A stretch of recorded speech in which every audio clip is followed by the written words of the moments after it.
Okay, welcome back to Crypto Uni. My name is Adam, and today we are looking at crypto, the world's biggest scam. This came out about a year or 6 months to a year after the start of the end of the 2021-2022 bull run.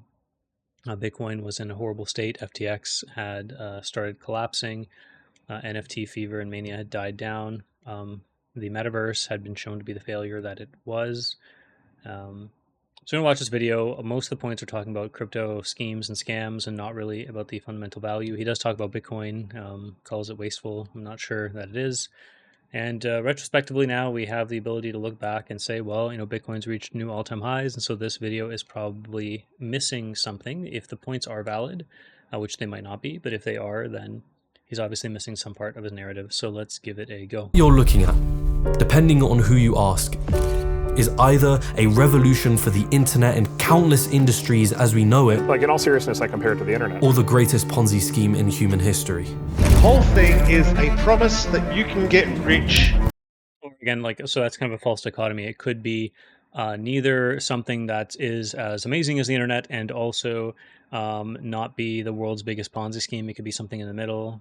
It's hard to say because when you say crypto, you're grouping all the things together. You're grouping layer ones with the Bitcoin network, with layer twos and smart contract networks, and oracles like with meme coins and rug pulls. So it's kind of like talking about the internet writ large. There are some good pages there, but the majority of the internet is garbage. It's scams, it's malicious, it's pornographic, so it's illegal, or it's just not useful. It's boring. There's nothing there. So if I were to talk about the internet writ large, I could actually label it as being useless and a scam, but that would not get at the heart of what the internet is for most people most days. For free. Accused of being all of these things is the world of cryptocurrencies, or the other labels associated with it. NFTs, blockchains, Web 3.0. From the bizarre onslaught of celebrity promotions and endorsements, I got an ape too. Part of the same community. We're both apes. to the eye-watering numbers and headlines, Digital artist Beeple, the final bid, $69 million. Oh my God. to the grandiose claims about its potential. It's the biggest technology that has ever happened in the history of life. I once described the world of cryptocurrencies as a story, and I did that in hopeful. I mean, I'm just watching this. It is kind of boring for me to watch. We'll just keep going through. We'll fucking power through it, but it's boring for me to watch because it's like, just start making claims and start showing proof. I don't want to this whole narrative about, this whole history thing. I mean, it is. Well, let's just get into the meat and potatoes of it. You're claiming that's the biggest scam ever. Let's just go into it. Optimistic tones.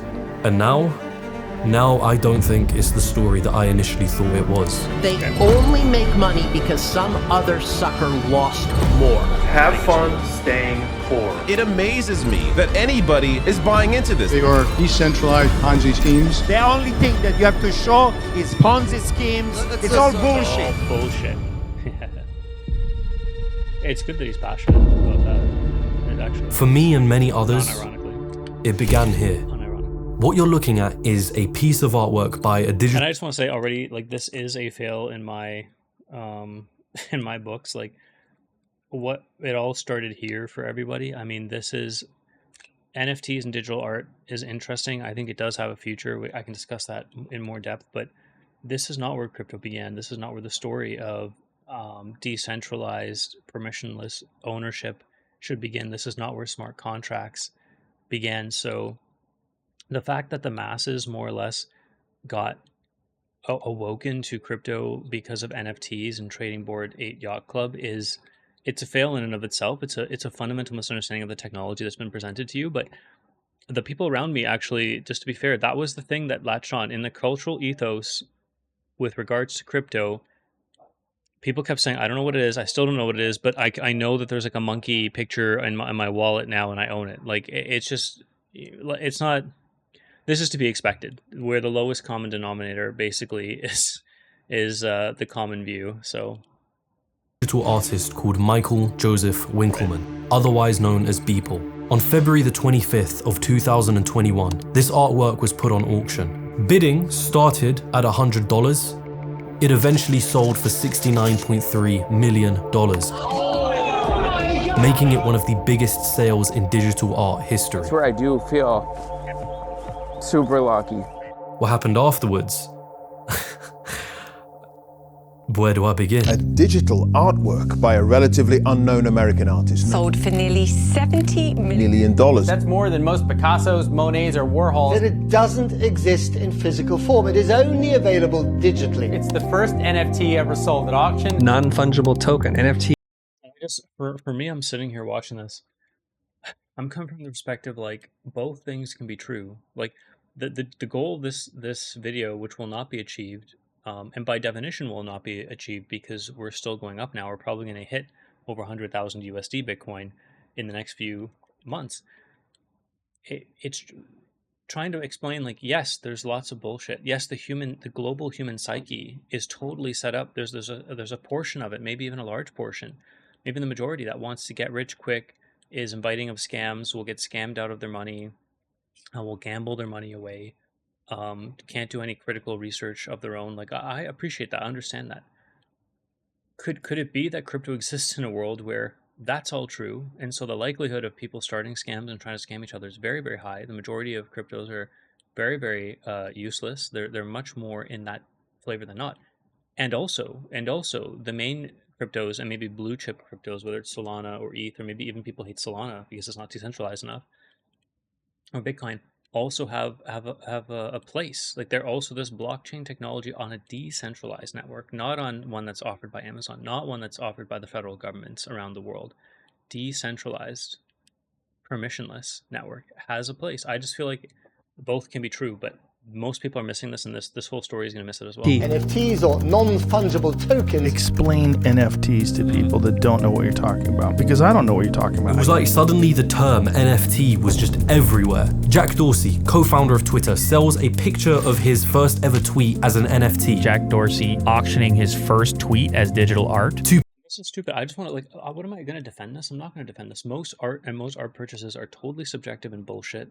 You know, I was in California. I went to visit one time, and I was with my mother. We were there at a wine estate, so we went to go visit California together. It'd be a nice trip. We're at the wine vineyard there, and we're in there, and we're buying I think it was called Zinfandel, or like Bastard or something. There was some sort of, flashy name on the bottle, and I did ask the guy, what makes this bottle, $40, another bottle 30 or 20.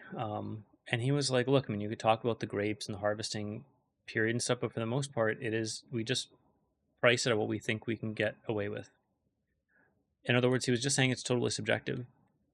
I'm not, this argument that he's giving right now, like, look at all this. All this is stupid. It requires someone on the other end of the argument almost to be like defending it.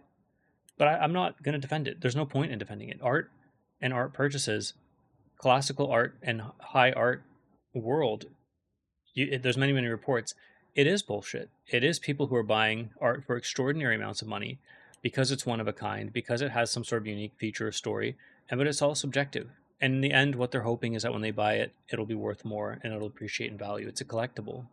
Am I going to defend collectibles and art here? No. I mean, so what are we doing here? Yes, Jack Dorsey's tweet, picture of the first tweet he had, putting it up on a blockchain, selling it, is stupid. Anyone who buys it is stupid, but we're in agreement, I guess. $2.9 million. Even popular internet memes were selling as this NFT thing. Nyan Cat, $590,000. Charlie Bit My Finger, $760,999. Disaster Girl, $500,000. Doge, $4 million. Overly Attached Girlfriend, $411,000. Bad Luck Brian, $36,000. Scumbag Steve, $57,000. You had singer-songwriter Grimes selling $6 million worth of digital art as NFTs. People were changing their profile pictures on social media to NFTs that they had purchased. It was like flexing an expensive car or a watch. And then suddenly all these big celebrities and artists and influencers were also replacing. Again, none of these people are intelligent. None of them really care or understand the technology. So it's almost like we've invented planes or something, or guns, some sort of technology, or the internet, and we've given it to idiots. And we're watching them use it. They're shooting each other. Their flights are crashing. And we're saying, well, look at this technology.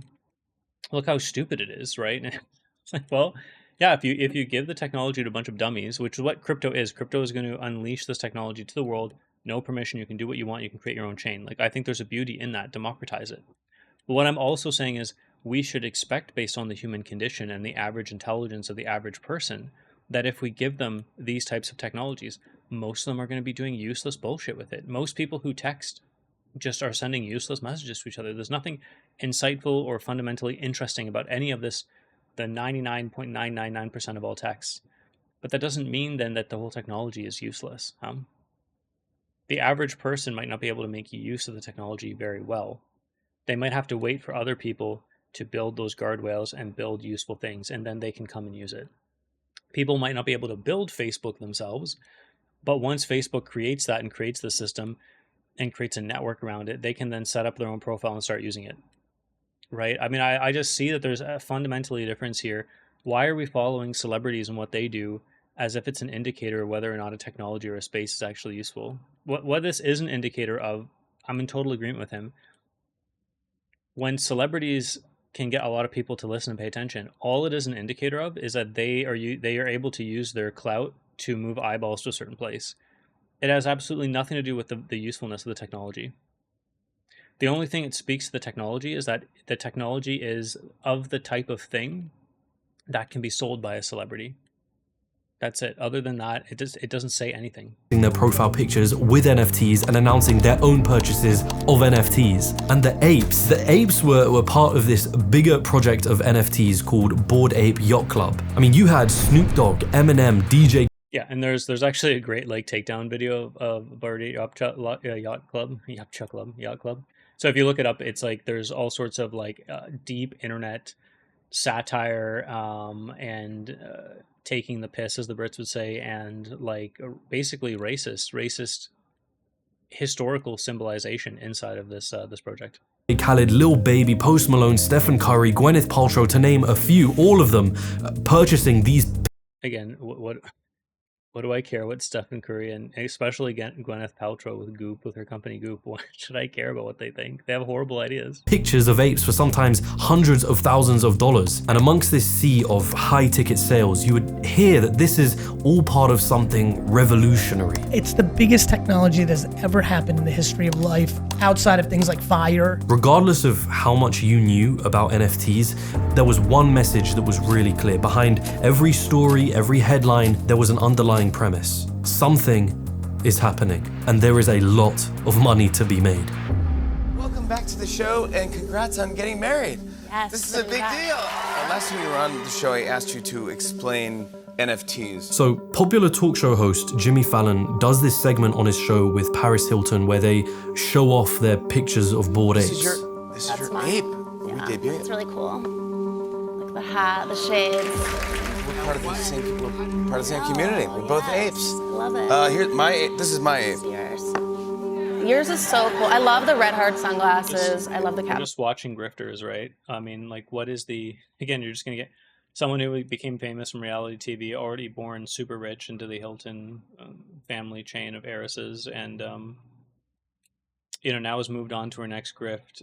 Has her own businesses, but it's like she's not...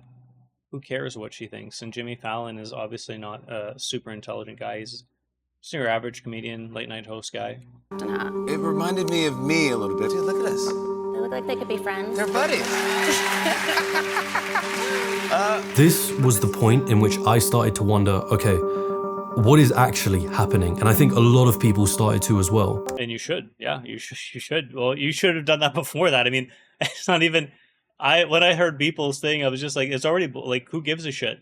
This NFT stuff is not the heart of crypto, but obviously if you don't understand the technology and you're speculating or investing in it, and then you're seeing it go from wild to worst, obviously at some point you pause and go, wait, what the fuck's going on? But you never understood it to begin with. The only reason why you were interested in the technology off of the backs of the NFT craze is because you're already ignorant, right? So it's like, this is a self-fulfilling prophecy at this point. you start to realize that the purchase of Beeple's artwork, that wasn't done through $69.3 million in cash. That purchase was made using cryptocurrencies. In fact, all the NFT purchases that we were seeing, they were done through cryptocurrency. The mysterious individual who purchased Beeple's artwork that went by the pseudonym Metacoven, turns out it's this guy called Vignesh Sundaresan, who is already a cryptocurrency entrepreneur and had very common in crypto for people to do rug pulls, pump and dump their schemes, you know, use different anonymous. This is what the technology was built, not necessarily to enforce this, but absolutely with the ability to do this. It's the same thing with the internet. Internet wasn't necessarily made for child pornography. It wasn't necessarily made for revenge porn. It wasn't made for Bitcoin scams that came about later, you know, crypto scams and ransomware. But it just has those tools built into it, of course. That functionality is by de facto built into the internet by the very nature of the protocol. And there's no way around it. You can create all these guardrails and try to circumvent it in a whole bunch of ways, but fundamentally you're allowing other people to communicate with each other through various means. You're allowing people to create a million different email accounts if they'd want and you're allowing people to target other people with this. Well, in crypto, you're allowing people to obfuscate where money is going. I don't think it's necessarily the fundamental layer of crypto, although in Satoshi, in the white paper for Bitcoin, anonymity was discussed, the importance, specifically in relation to the state and having control over your own digital welfare and financial welfare, but it's not necessarily the most inherent part of the network, just like scams and fake emails are a part of the internet. It's a feature. It's a feature of the technology that you built. Had a working relationship with Beeple months prior to the big sale. And whilst there was all this talk about the revolutionary potential behind what we're seeing, there was another side of the story that was being painted by people who are far more skeptical. And those voices had a clear warning. What you are witnessing is a mania. We've got this system that is gleefully and gloriously corrupt. A mania that is being driven by greed. Get rich quick by investing in cryptocurrency. Mass delusion. My ape is an funny because someone like, I think that's Sheldon's video that he showed over there. You know, it's not too late. His video is actually true. I don't think he's talking about the NFT craze. So it's kind of interesting. This is exactly my point. That video, which I would assume is more on the higher end, higher quality informational videos on crypto, that channel about on YouTube, and he might be involved with Crypto Banter now, I think, which is like the lower end. But when he was doing his own stuff, just to be sure, you know, it was fairly high quality content, and there is a lot of high quality content on YouTube. To show that in relation to this NFT mania with dickheads who don't understand anything about the technology, it just proves my point. Like this is grouping everything in one whole place and making fun of it by pointing at the lowest common denominator, the tendency of people to scam each other and to do stupid gambling. But the actual statement in that video that he pulled up, it's not too late. Just pull it up over here. Corrupt. A mania that is being driven by greed. Get rich quick by investing in crypto. This statement, it's not too late, is actually true as far as I can tell. We've hit a new all-time high with Bitcoin. By definition, this means everyone who's ever bought Bitcoin, had they held it, and the longest you have to hold it through bad times is like 3 years, because that's approximately the kind of longest that a bear market could be, approximately, more or less, might be a little bit less, but from peak to peak, it's about 4 years. So the longest you have to hold it is 4 years, maybe 3. Everyone who's ever bought it, even at the peak of the peak, the tippity top, before it all came crashing down, if they just held it, they'd be good. So this idea it's not too late and to hold your coins so far has been true. I can't guarantee you that it's going to be true in the future, but it's just, again, it's kind of this ironic thing that he's pointing to this kind of stuff. It shows that he has a fundamental misunderstanding of at least what he's talking about content-wise. You know, to claim in this video, as I think he's going to do by the end, I've seen it a few times, that, you know, the bubble has burst is by definition wrong, because today we are at the precipice of setting all new all-time highs. We are at 74,000 USD Bitcoin. We have breached all-time highs, and we're probably going to reach 100,000 within the next 6 months. So there's something fundamentally missing about this critique, and that's the main point of these rebuttal channels that I'm doing. There's something fundamentally missing about the understanding of the technology, who's using it, why they would use it, and where it could go. cryptocurrency. Mass delusion. My ape is an inner reflection of myself. Or, as other critics put it, it is a giant scam that has some of the largest names, brands, venture capital firms backing it, knowingly or not. NFTs were just a component of a much bigger machine with a lot of moving pieces. And when you put those pieces together, it creates a machine for one of the greatest scams in human history. And it all begins here, with a mysterious invention and a failed revolution.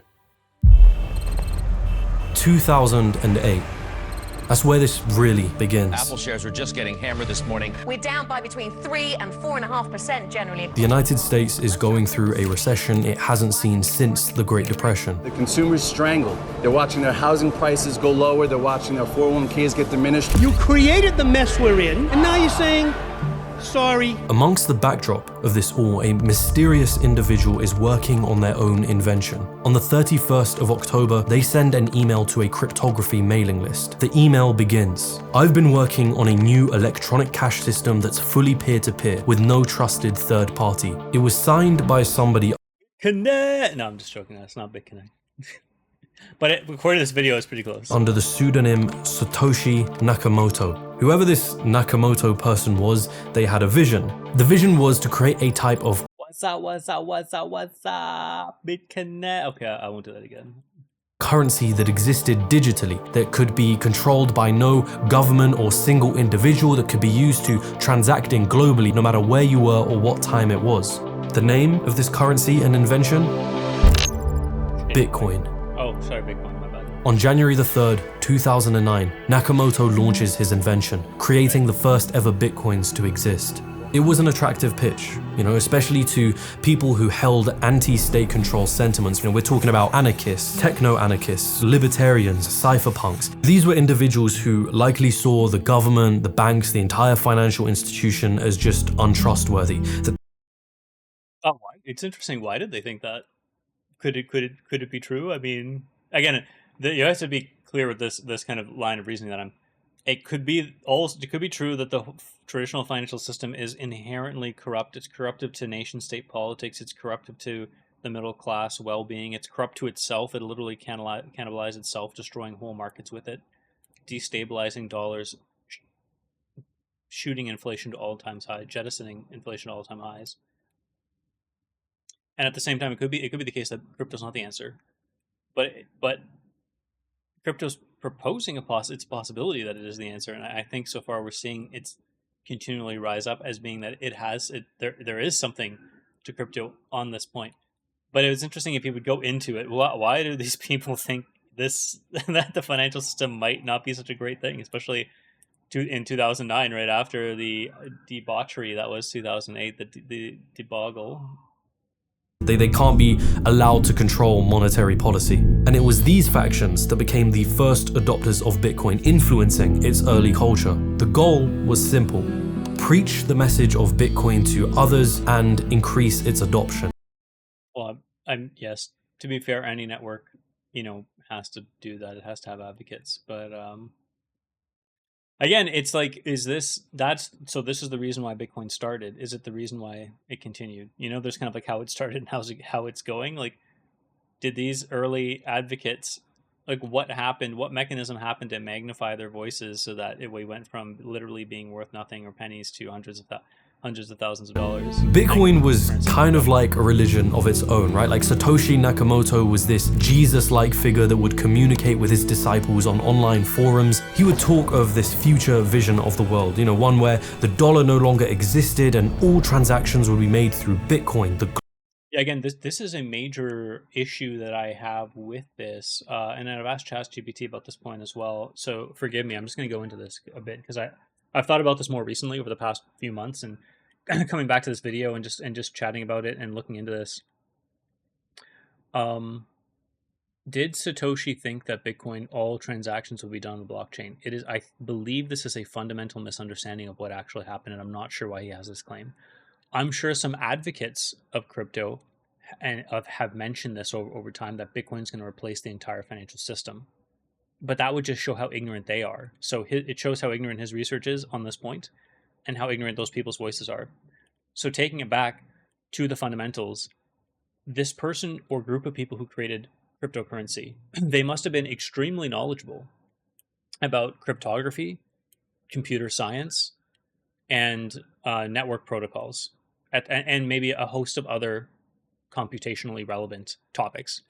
At the same time, they must have been pretty steeped in financial theory.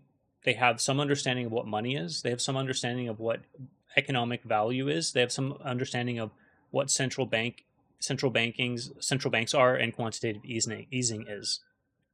And they have some understanding of what caused the recession. Obviously, it's all opinionated. You could say that they're wrong, that they're not good Keynesian economic majors, that they don't have this and this theory. But the person who created a group of people definitely had some sort of informed idea, even if they're wrong. It was flavored of a certain type. It was of an anarchist, libertarian idea about money and transaction, and removing middlemen from a system and going peer to peer. They had this understanding. This person or group of people decided to limit Bitcoin network to approximately 7 transactions per second. They would have known, especially if they were proposing it as a replacement to all monetary systems and settlement layers. They must have known that MasterCard and Visa do thousands, tens of thousands per second. I think Visa's like MasterCard's 5,000 or Visa's 15,000 or something like this, or the inverse. How could this person or group of people who was so intelligent, understanding, who probably knew this fact about the Visa network systems, how would they make the biggest blunder of all by limiting the system hard-coded to 7 transactions per second while also claiming it would replace everything? It doesn't make any fucking sense. It makes no sense. Now, you could say that they were stupid in this one way. They were smart about all these other things, and they were just really, really stupid or ignorant. I don't think so. And in conversation with ChatGPT and looking into this, it's likely that the slowing down of the network, specifically in terms of block size and the number of transactions that can be done, was intentionally done to disallow people from creating forks in the network, like lying to the network. It was to add security, because all the machines could validate then, because you're thinking about the decentralized network. These machines have to validate as each new block comes in that it's a valid block and that no one lied to it and said that transactions happened that didn't happen. So there's a fine balance between speed and efficiency of a network, which this is true in computer science like all the time, right? Speed and efficiency and how quickly you can get things done versus how much you custom code it, limit it, or add in security. And there's often some sort of juxtaposition of these two things, and you have to make a decision. And it seems like Satoshi much more valued the security as opposed to the speed part, much more valued fundamental soundness as opposed to efficacy that could replace the entire financial system. So again, this is a question you'd have to be a little bit more deep in the weeds, I understand, to ask the question that I'm asking. But how is it possible that the creator of the white paper, of the Bitcoin white paper, both asserted that Bitcoin would replace everything and also misunderstood how badly the hard coding of the speed would inhibit that assertion? This is obviously not the case in my mind. Global currency of the people that was owned by no central entity. To those early adopters of Bitcoin, they really felt like they were on the cusp of something revolutionary. It just so happened that the more people started buying into the message, the higher Bitcoin's value rose, and the more people were willing to put real dollars into buying Bitcoins. It's also funny again, it's funny because I'm just being devil's advocate here. What does it mean by real dollars? Like, how real are they? Where do they come from? How are they printed? How are they distributed amongst the people? What is their value? Won't these dollars retain their value? Why is it that the US dollar has bled 99.9% of its value compared to gold over a century, over a 100-year period? 99.9%. You can get 99.9% less gold for your American dollar than you could in 1924. Why is that? Like, what's so real about these dollars? I understand that they're real, like we use them all right now, and I can go out and buy stuff with them. But I'm expanding beyond that. I'm saying, if this dollar, which can be used for transactions, so it's real in that sense, loses its value magically, auto magically over 100 years, 99.9% of its value relative to a much more stationary asset. What the hell is this thing? right? Like, how real is it? In what sense is it real? But more importantly, in what sense is it fake? Or in what sense is the dollar itself not the full story of the value of the dollar? Bitcoin is now up to $111. Bitcoin started drawing attention from places it probably wasn't expecting or even wanting. The guys in suits, the big money, the people who saw Bitcoin as revolutionary, but perhaps more importantly, as an opportunity. The Winklevoss twins were a perfect example of that. I mean, here you have two twins who have graduated from Harvard. They've won a settlement for $65 million against Mark Zuckerberg for stealing their initial idea of Facebook. They found out about Bitcoin on a holiday trip to Ibiza, and they started buying as much as they could. They were stockpiling the currency. It was by around 2013 that they were rumored to own about 1% of all Bitcoin in circulation. That, I think, was a perfect early warning Also, of what was to I think two things are being stated here. One is, it's kind of interesting, it's kind of amusing that the Harvard graduate, Olympian, very successful people who had the idea of Facebook very well documented what happened between Mark Zuckerberg and them, then moved on to extensively and aggressively buying Bitcoin. These seem to be people, in my opinion, just from their kind of record, from what I know, from what's public knowledge, who are willing to think outside the box and willing to take risks and think that are positive in this idea that there is potential in a digital future.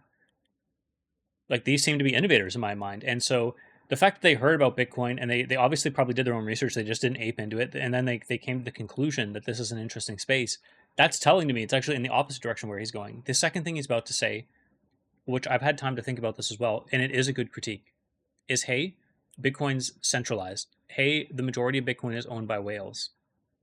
This is a problem. It is a problem for the network. I will say that readily. Also, I want to be very clear about this. There is no network or distribution. There is no hierarchy. There is no distribution of resources that is purely even. And I will talk about the Pareto principle here. 80% of traffic is found on 20% of the roads. 80% of internet traffic is found on 20% of the sites. 80% of the words in any language that we know so far, pretty much, and Vsauce is a great video on this. 80% of the characters found in any word that are being used in a language are 20% of that alphabet. And probably 80% of the words that are being spoken in day-to-day conversation are 20% of the entire words in a language. What is this to say? And we also find the Pareto principle in natural distributions. I mean, that is within nature. So, like, let's say 80% of the sunlight is gained by 20% of the trees in the forest. But we find this all over the place. This is to say that it seems to be a fundamental feature of this universe, or if not, at least this planet and life on this planet, that distributions are not equal. To point at Bitcoin and see that 80% of the value is held by 20% of the individuals, or 80% of the activity is by 20% of the individuals,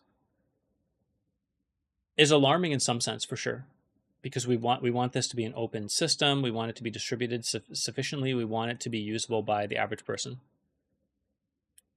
So I'm not claiming that there's something worrisome about it, but I'm also claiming that vis-a-vis the Pareto principle, this is what you would expect. There's actually no bucking this trend. It seems to me, from what I understand, there's no stopping the fact that this will happen in systems, whether they're human systems or natural systems. So it's just something to contemplate. To come. Bitcoin was doomed from the start. That's what a lot of crypto skeptics will tell you, and I understand why. Relying on computer code and the ideals of tech anarchists probably isn't the best place to entrust a reimagining of the financial system. And that actually seems to be the best place. And not using tech bros, because that's a derogatory term that people just throw around randomly to prove a point. But yeah, people who are technologically innovative, who actually are going to take a risk. Essentially, just to be clear, the banks could have done much more than what they've currently done. The banks still use legacy systems. The banks are non-progressive, non-industrious, fat cows who would rather fight for policy that's protectionism and that would protect them, as opposed to innovating technologically, because there's risk there.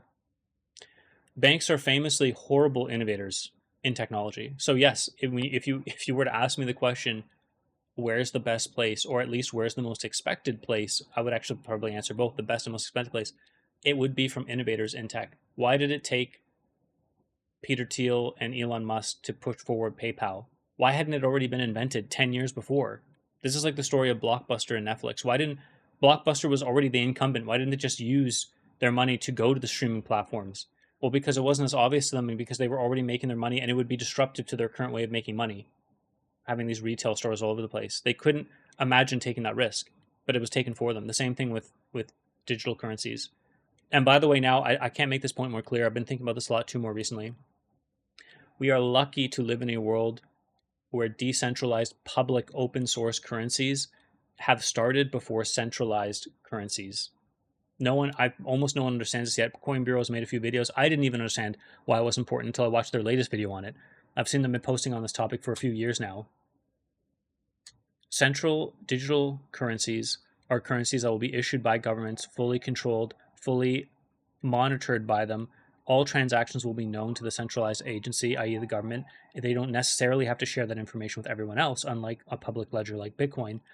And they can program the money to be used in very specific ways. So they could say, if you're overweight, you can only spend your food money on healthy foods, or you're going to get a tax now when we see you spending money at a fast food place. Now, I'm not necessarily against that kind of initiative. Like, obviously, like, I think we do need better health incentives for people.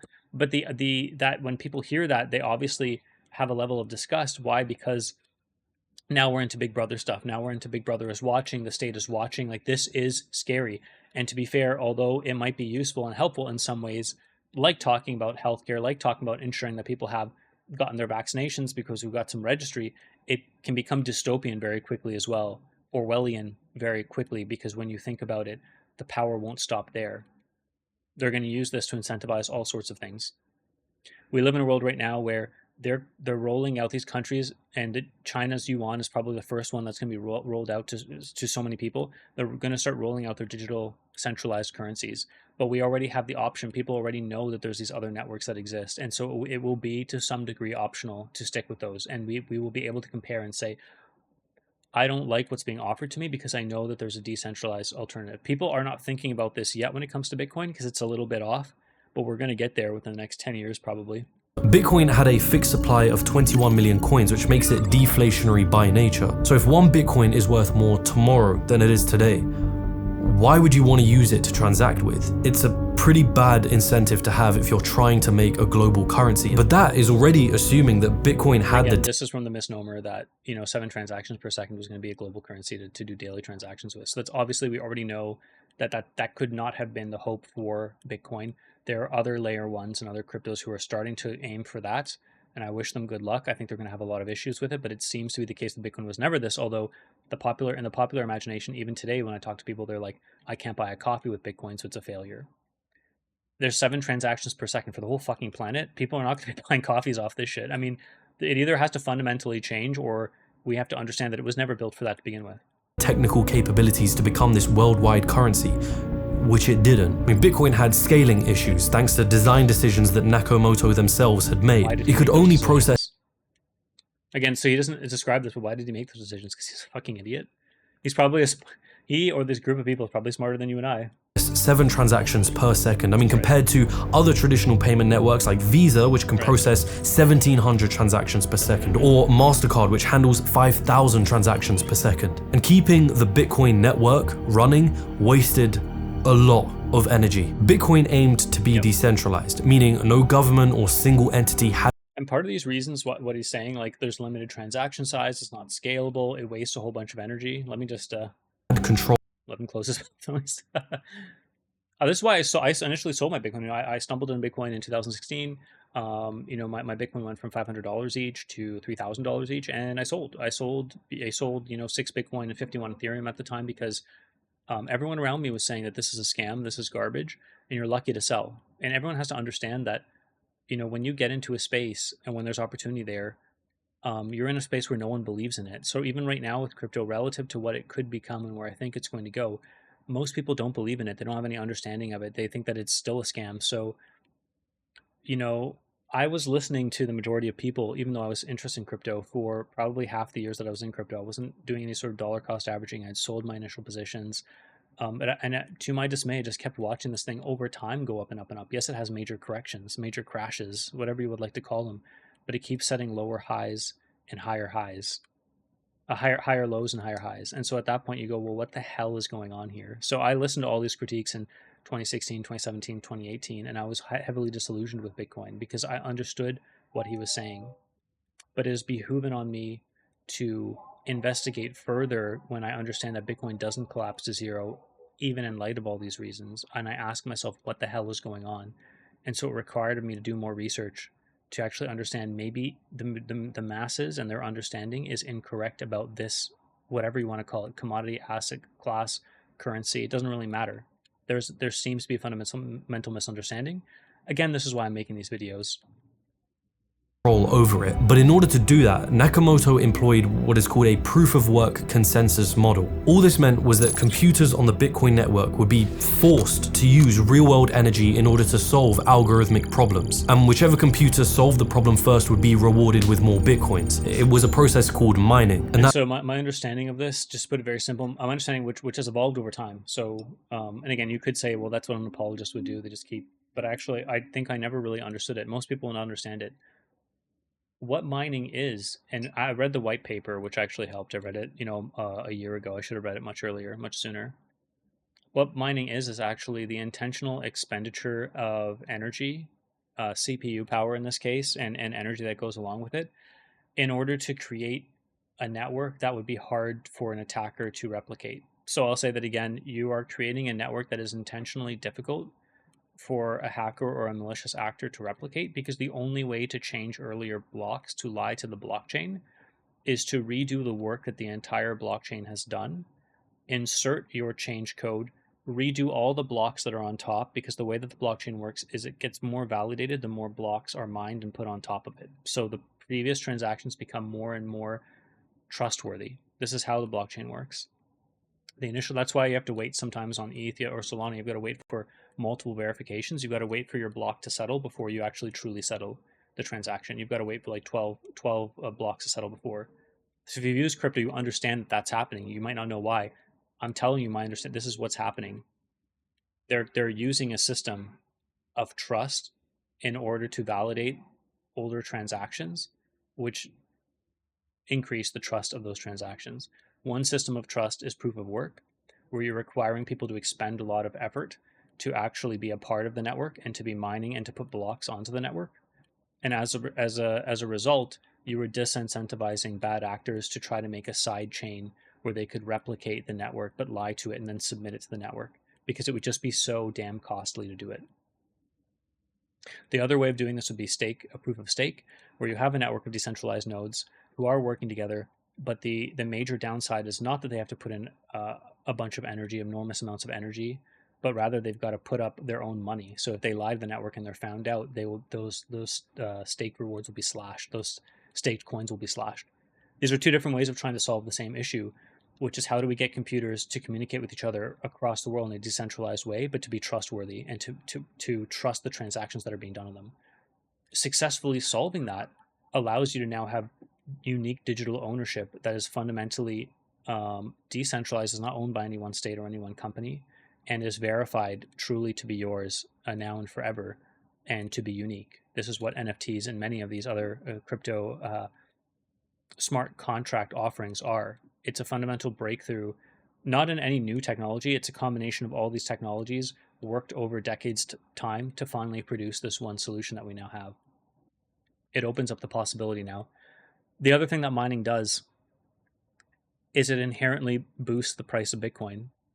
And what I mean by that, and this is going to seem like a sleight of hand, if by definition people are interested in the Bitcoin network, that is an assumption. That's an assumption aside. But if people are interested in this network, the first network of computers working in tandem to verify transactions without the need for a middleman ever seen on the planet, if they're interested in the network, which they might or they might not be, the only way for them to get a Bitcoin, the only way for new Bitcoins to appear in that system is for mining to be done. And as the price of mining gets exponentially higher and higher because of energy, it actually costs real effort and you could say real money, real effort, real energy, real resources to create these Bitcoins.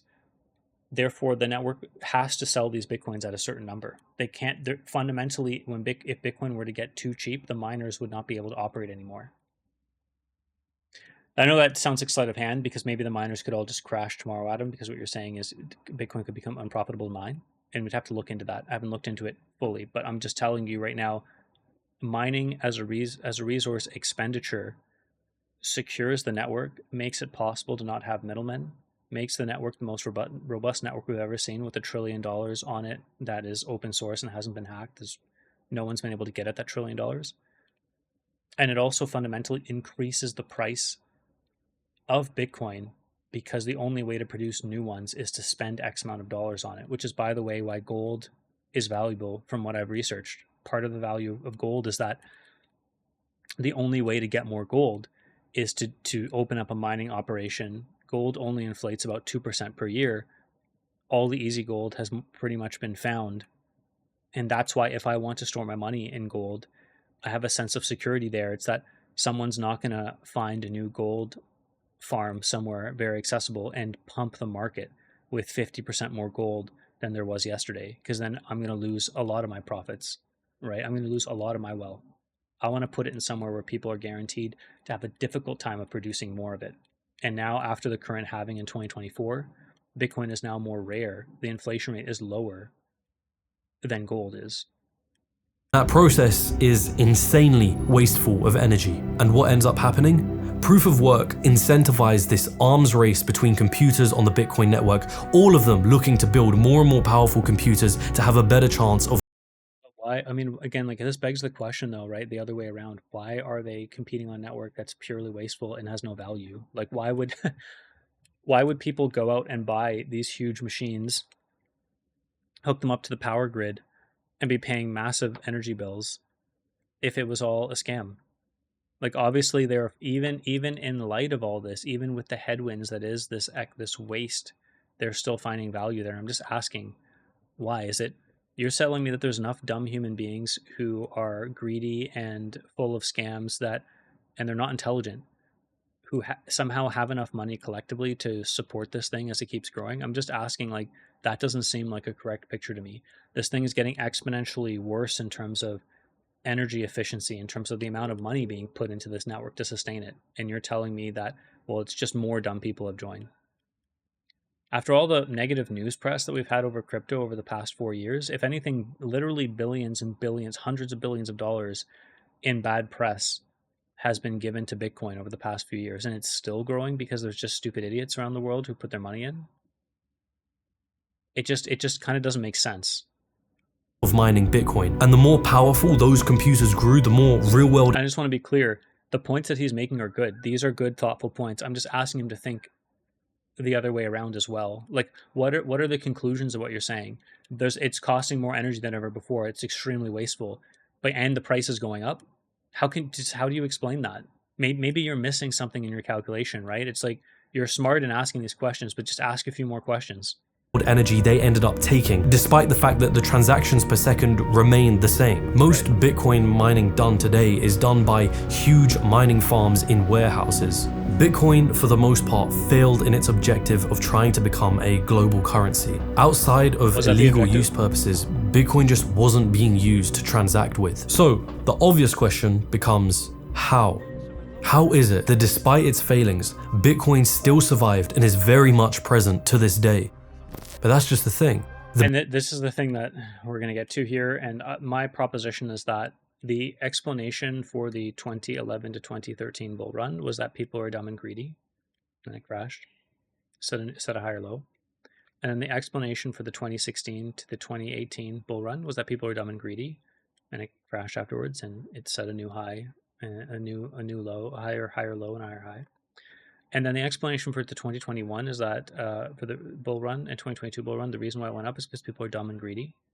Even though the price of this thing is going up, it's going up way, way more by several magnitudes. Just there's enough dumb and greedy people. And then it went down and it crashed. And now it's going up again. And the explanation is, well, there's just more dumb and greedy people. So I'm finding over time, I was more of of a similar mind to what he's saying. And again, that's why I sold a lot of my crypto, because it's like, who knows? This seems very risky, right? Like, I'm not going to be an idiot. And I'm just saying that same stance has now taken me to the other side, where I'm saying, well, I don't want to be an idiot. This thing truly risky? Let me look at the data. Let me look at the Bitcoin rainbow chart. Let me look at what's actually happening. And from my own experience tracking this thing, oh, it keeps going up. Why does it keep going up? I think I have a I misunderstand fundamentally what's happening here. So I have the humility to say I misunderstand. Again, I sold. I put my money where my mouth is. I sold because I understood the crypto world and the value proposition as the way he's explaining it. But now we're just over the all-time highs once again. We're probably going to reach over 100,000 USD in 6 months. And it's like, is he or anyone else who's a crypto critic coming out and saying, you know what? We used our reason and our rationality and our intellect to analyze that this was a risk. The data points that we're getting back from the world writ large over time is telling us that we're wrong somehow. Let's revise what we're saying. At least give another theory. We still think it's a scam, but this idea that it's just stupid people buying it is not right anymore, because it's like, it cannot be the case as it keeps growing exponentially in terms of value. That this is what's happening. So it's like there's an epistemic modesty that's missing from this conversation. I appreciate the rational analysis and critique. I truly do. I think it's really good. But every detractor of Bitcoin comes out of the woodworks during crashes, points and says, I told you so, and then never follows up and says, hey, by the way, all that criticism I did cannot account for the fact that this thing is still going. It hasn't gone to zero, and it keeps growing. They're never going to come out and say that. And so it's unfalsifiable. Their claims are unfalsifiable. They're basically saying it's a scam, and I understand it's a scam. I already know what it is. I don't need more data. And however much more data you show me in the world, Adam, it is irrelevant. I am still correct.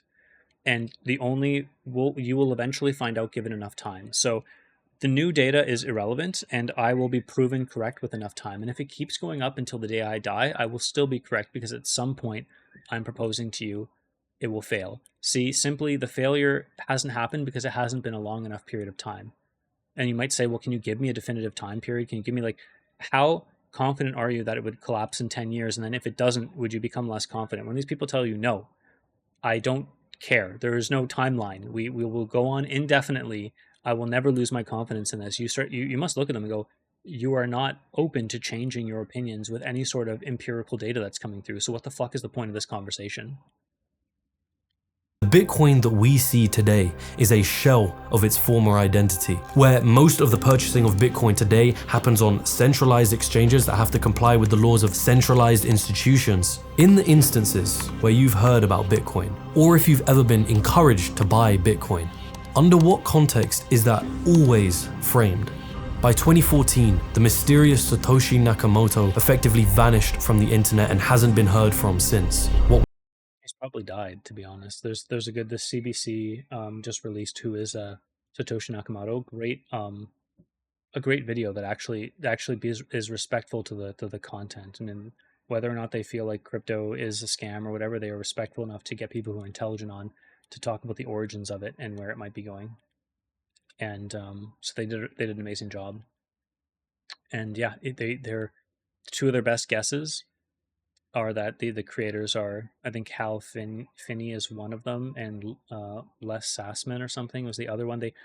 Two of the most probable people who created Bitcoin are dead. They're dead either by suicide or by degenerative disease. So yeah. What was left of his invention was no longer a currency. It was something entirely different. Well, we established it was never a currency, right? I mean, Bernie Madoff. This was a guy who was well respected on Wall Street. He ran a brokerage firm with a wealth management branch. He had many clients investing with his firm under the promise of great returns on their money until the FBI arrested him this morning after he told senior employees yesterday that his business was a giant Ponzi scheme. Madoff had been running the largest Ponzi scheme in history for the last 17 years and potentially longer, worth around $64.8 billion. dollars. He would essentially put his investors' money inside a bank account and then simply pay out early investors with the money that new investors were giving. Now, Madoff eventually pleaded guilty, and he was in prison up until his death in 2021. That is the essence of any Ponzi scheme. People invest into the scheme under this promise that they're going to make a great amount of returns, and then early investors are paid using the money of new investors. And this process is repeated on and on until eventually you run out of new recruits to keep investing money into the scheme, or eventually people start trying to cash out and it just collapses, which tends to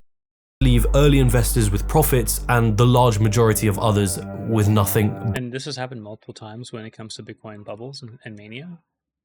But it still exists, whereas Ponzi schemes generally, like Richard Madoff, collapse and the people go to jail. So I don't know, maybe the difference is you can't jail anyone when it comes to Bitcoin, or they're going to say, well, it never fully collapsed, so that's why it's still around. But you have to do some extra explanation here. You've got to call Bitcoin not just a Ponzi scheme, but a super Ponzi scheme, which is basically the title of his video, to be fair. Like, crypto is the world's greatest scam, but you've kind of got to create a new definition of scam or Ponzi scheme in order to fit Bitcoin, because if you were to use the traditional view of Ponzi schemes, they keep growing until there's not enough people, then they collapse, and then oftentimes they don't come back. Bitcoin is not fitting into that system very well. It keeps its resilience somehow. So you've got to create a new classification of scheme and put Bitcoin under the super scheme category, which is concerning for me because now you're creating a category. You've never seen something like that before. You're creating a new, because you're convinced and dedicated to fitting it within the category of scam, you are willing to create a new category of scam because it has to be a scam, as opposed to saying, look, maybe it doesn't fit into this classification system because it might be something else. Like, it's time to reconsider, is it a scam? Is it a hybrid quasi-scam? Is it not a scam? But I don't see these people doing this, these detractors. They basically just say it's a scam, and it doesn't matter how different it is or what the data points are. I'm going to jam it into the scam category. And if I have to reclassify it or create new subclassifications, so be it. Fuck it, it's going in. It's very intellectually alarming for me. But losses. People hearing about Bitcoin would hear about two things. One, that it was revolutionary. And two, that it was valuable. That if you buy now, you could be rich later. If you really, really want to become wealthy in the future, I would suggest you take $1 frickin' buy some Bitcoin. Bitcoin, to me, it's not just an again. So it's ironic right now that these people who are speaking are actually correct.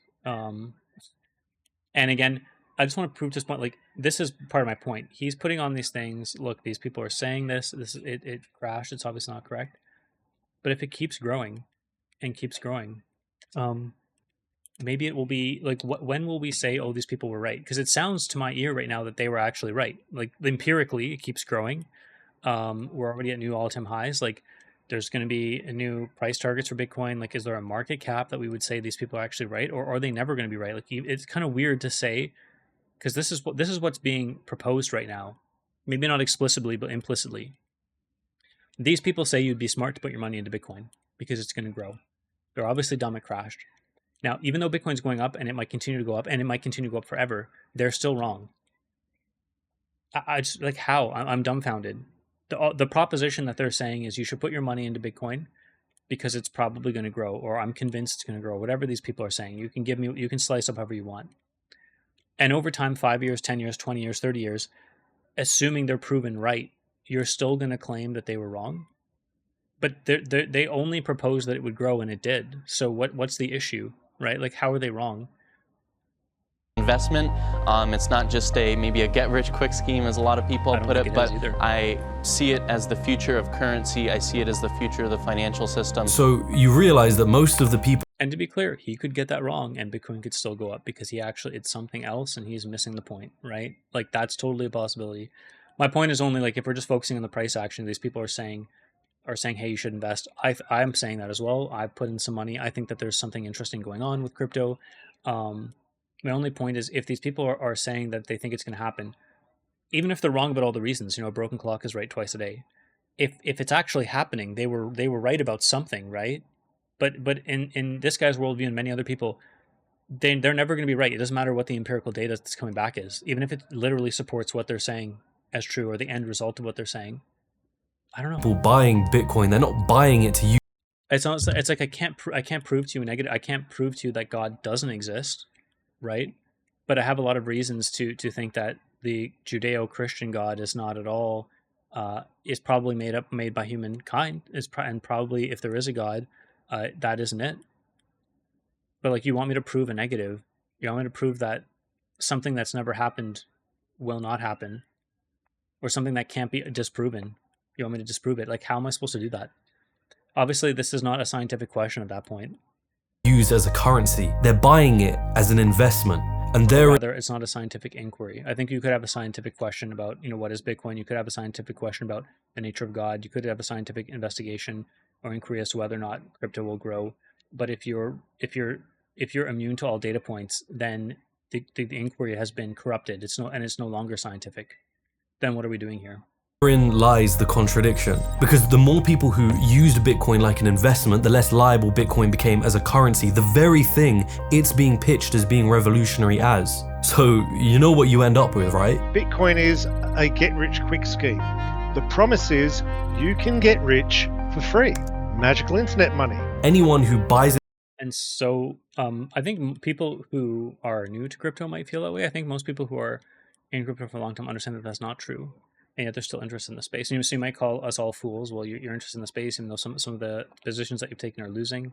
I just think of it as part of a healthy market cycle. Like, there's going to be losing positions. The stock market has a bunch of losing positions all the time, but that doesn't mean that it's entirely corrupt and not worth anything. And yeah, I don't think it's a get quick scheme. It can definitely be a get poor quick scheme. I think that's a lot of people have found that out. Into the idea of Bitcoin is doing so to sell it for. And again, so Bitcoin's a get-rich-quick scheme, so people have that in their heads. They have it in their heads after literally billions of dollars, hundreds of billions of dollars of negative publicity that this space has gotten over time. So I don't know what you're saying. It's like the normal common man's view of crypto, if you talk with them, and I talk with people about it all the time, talk with friends all the time, like, what, I don't know, I still understand what Bitcoin is. The common view is actually that it's a scam and to stay away from it. So I don't understand, like, I understand what's being proposed here. The empirical data would tell you otherwise. There's been billions, hundreds of billions of dollars of basically free advertising money detracting, telling you how wrong Bitcoin is.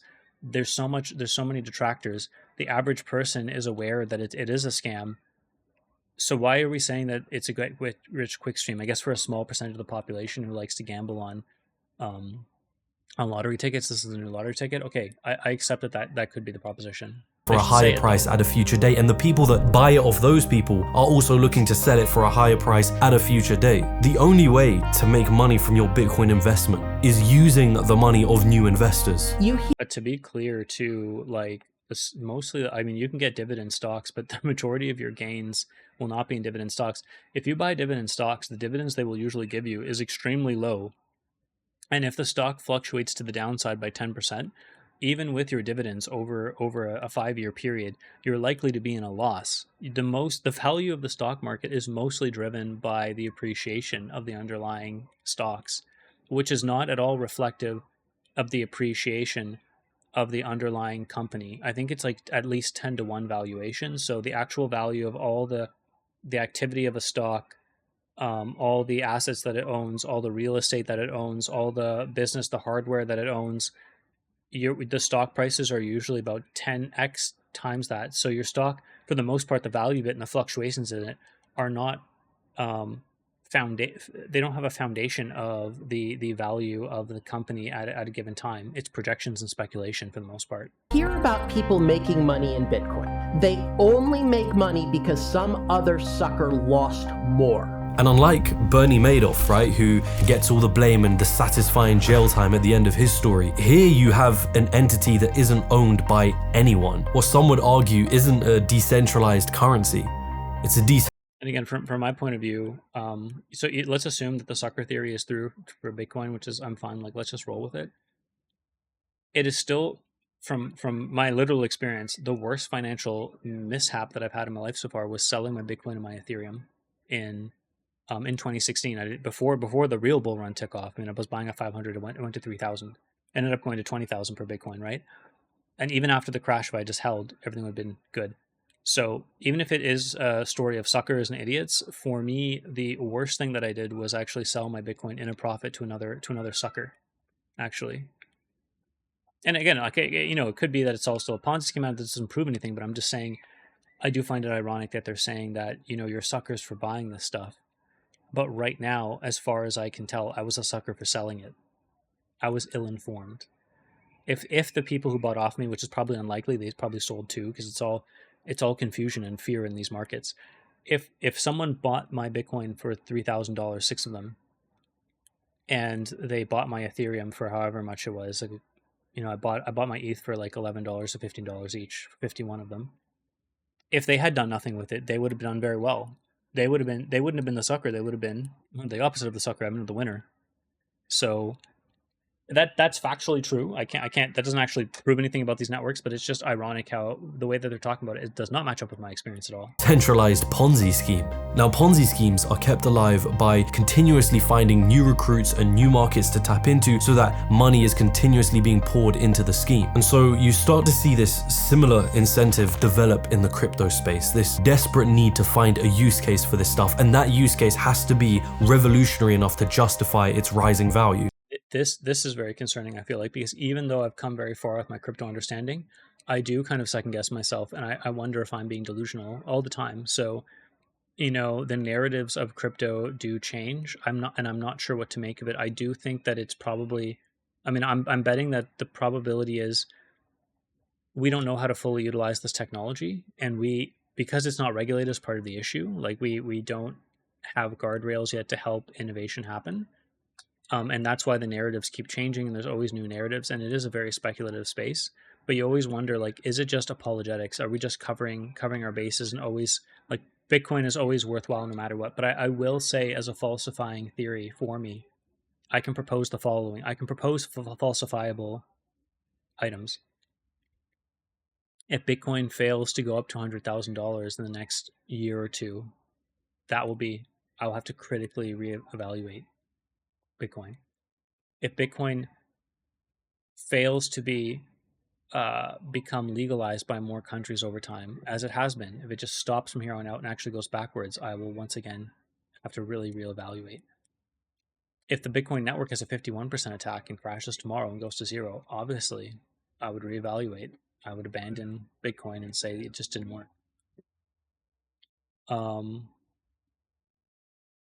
I don't even know if governments try banning it. I don't think that will work. I think they have tried to ban it. I think certain countries like Russia and China have tried, and actually they're flip-flopping on their positions now. So it's almost like the opposite has happened. But sure, if every single country on the world outright banned mining of Bitcoin, made it absolutely illegal and impossible, I would reevaluate the situation. If the number of wallets and addresses in the Bitcoin network started somehow going down, or the creation rate of wallets dropped off by 90%, like no one was creating new wallets on it, and there was no activity on the network, I would reevaluate my stance, right? I can give you a bunch of ways in which I'd falsify. And so far, just from my own research, what I found is that if we're in the universe where crypto is useless or not, we're actually more and more seeing that we're in the universe where crypto is being adopted and it is useful and people are finding uses for it and are excited about it, as opposed to the opposite. I'm not seeing that, but I'm giving you predictions and falsifiability. I'm putting myself out there and saying I will have to reconsider my position on this if certain things fail to materialize. I am not really hearing that from the opposite end of the spectrum here. Bitcoin may have been the first part of this machine, but things were about to get a whole lot more interesting. Bitcoin had something going for it. The blockchain system that kept it running was somewhat unique. Okay, so let's not complicate things, right? You can think of Bitcoin like a digital spreadsheet that records transactions being used in the currency. It's not a physical coin, it's just data on a database. After a certain number of transactions are made, a brand new spreadsheet is created that links to the previous one, and on and on and on it goes. Instead of using real names, users are recognized through what are called wallet addresses, which appear mere as a random string of numbers and letters. And all of this is kind of kept together using computer code, cryptography, and the network of miners that are running it, which is where the word cryptocurrency comes from. So what was essentially just an immutable append-only database was touted as revolutionary. You know, blockchain was no longer just blockchain, it was blockchain technology. And it wasn't long before people started to see the success and the ideals that Bitcoin was based off and begin creating their own cryptocurrencies using this blockchain system.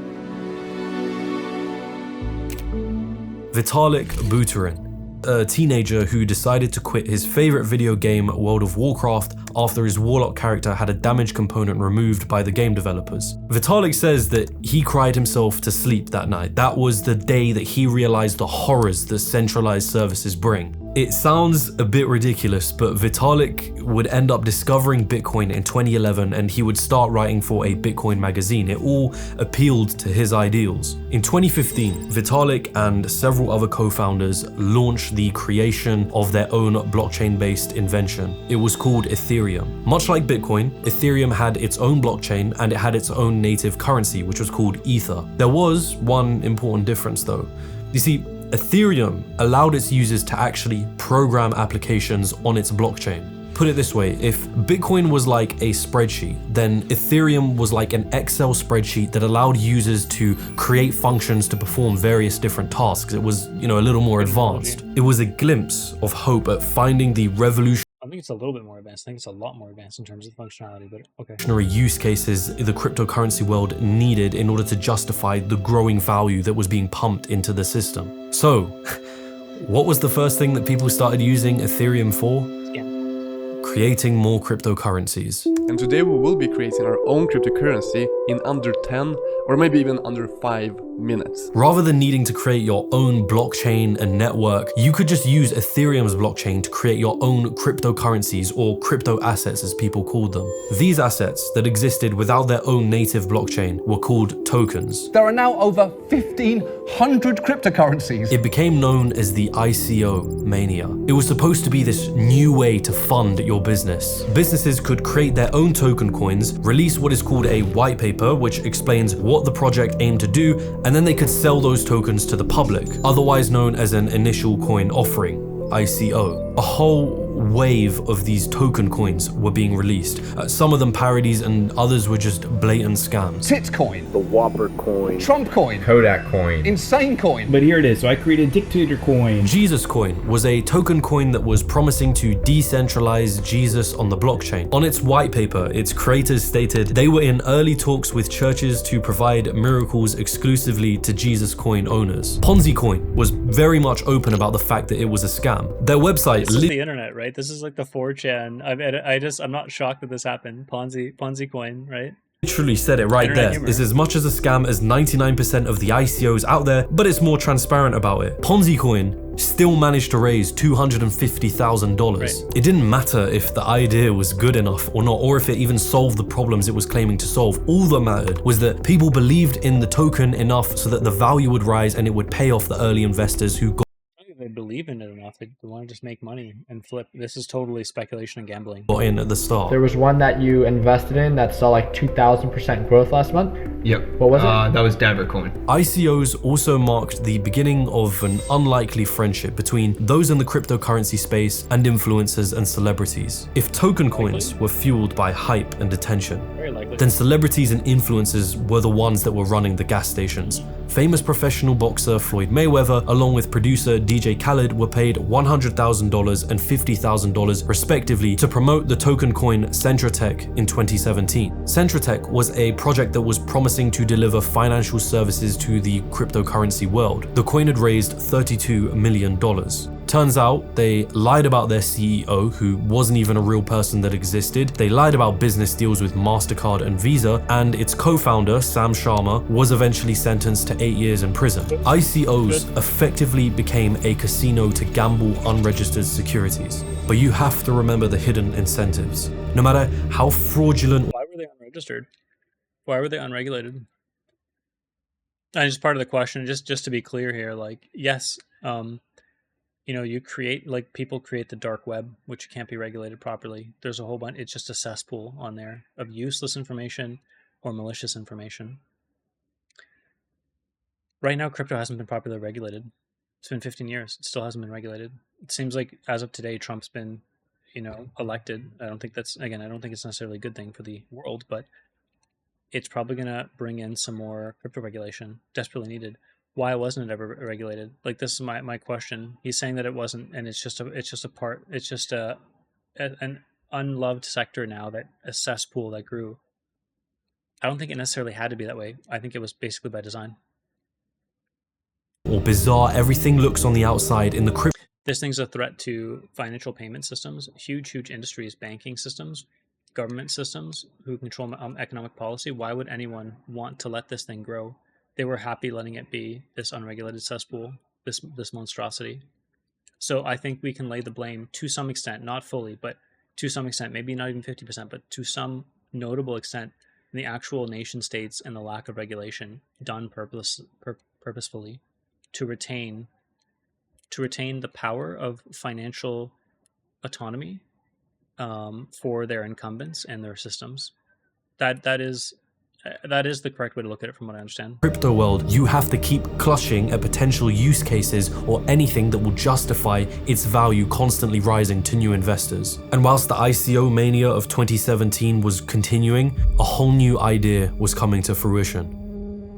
So how many of y'all have heard of this new game that came out recently? I don't know how do we actually describe what these things are? And today we're talking about CryptoKitties. CryptoKitties was probably one of the first. I remember this. This was a big thing too. And I actually, swung my money into, I think, ETH or something to capture CryptoKitties, or was it Cardano? Like, someone was doing, Tron Network was doing their first version of something like this later on. And I actually doubled my crypto money, but I failed to pull it out because I was just too greedy and ignorant of the market cycles. So I kind of rode the bags down. But there was a point in time where I got in at the early NFT phases because I did understand this CryptoKitties was before 2021. He's talking about the history of these kind of projects. So it was the 2017, 2018 cycle where people I think most people didn't understand the potential of gaming and crypto, but it was evident to me from the start that this could be a thing. When people do mukbang or they do those they're watching the influencers, they send stickers to them, and the platform takes a certain fee from that sticker and then gives the rest of the value to the person they're watching. So I'd always thought this was had potential. NFT projects to make it into the spotlight. CryptoKitties. CryptoKitties. The viral blockchain-based game that sparked a global craze for virtual cats. It's a picture of a cat. You logged onto the site, you created an account that was connected to your crypto wallet, and you'd play this game in which you would collect, breed, and sell virtual cats for cryptocurrency. The key pitch here though is that every cat is its own unique token that exists on the Ethereum blockchain, making them what you would essentially call non-fungible, or as they're often called now, a non-fungible token, an NFT. Think of it like a digital Beanie Babies. Now, if that sounds a little weird, it's because it is. CryptoKitties became like its own mania. It generated $3 million within its first week of launch and accounted for roughly 10. Again, we're back now to finger wagging people for speculating on art and digital goods and stuff, and I don't really have an interest in doing that. I can just say off the bat, most of it's stupid and it's dumb, and people shouldn't do it. But this is what people do: they line up for Supreme, they buy a Gucci bags, and they buy Bugattis because of this brand name. People do this behavior, so I do think it's stupid. But am I going to stand here and finger wave at people? I mean, wag at the end of the day, no. I just accept that this is part of the human condition, basically. I don't think it's good, but there's no getting rid of it.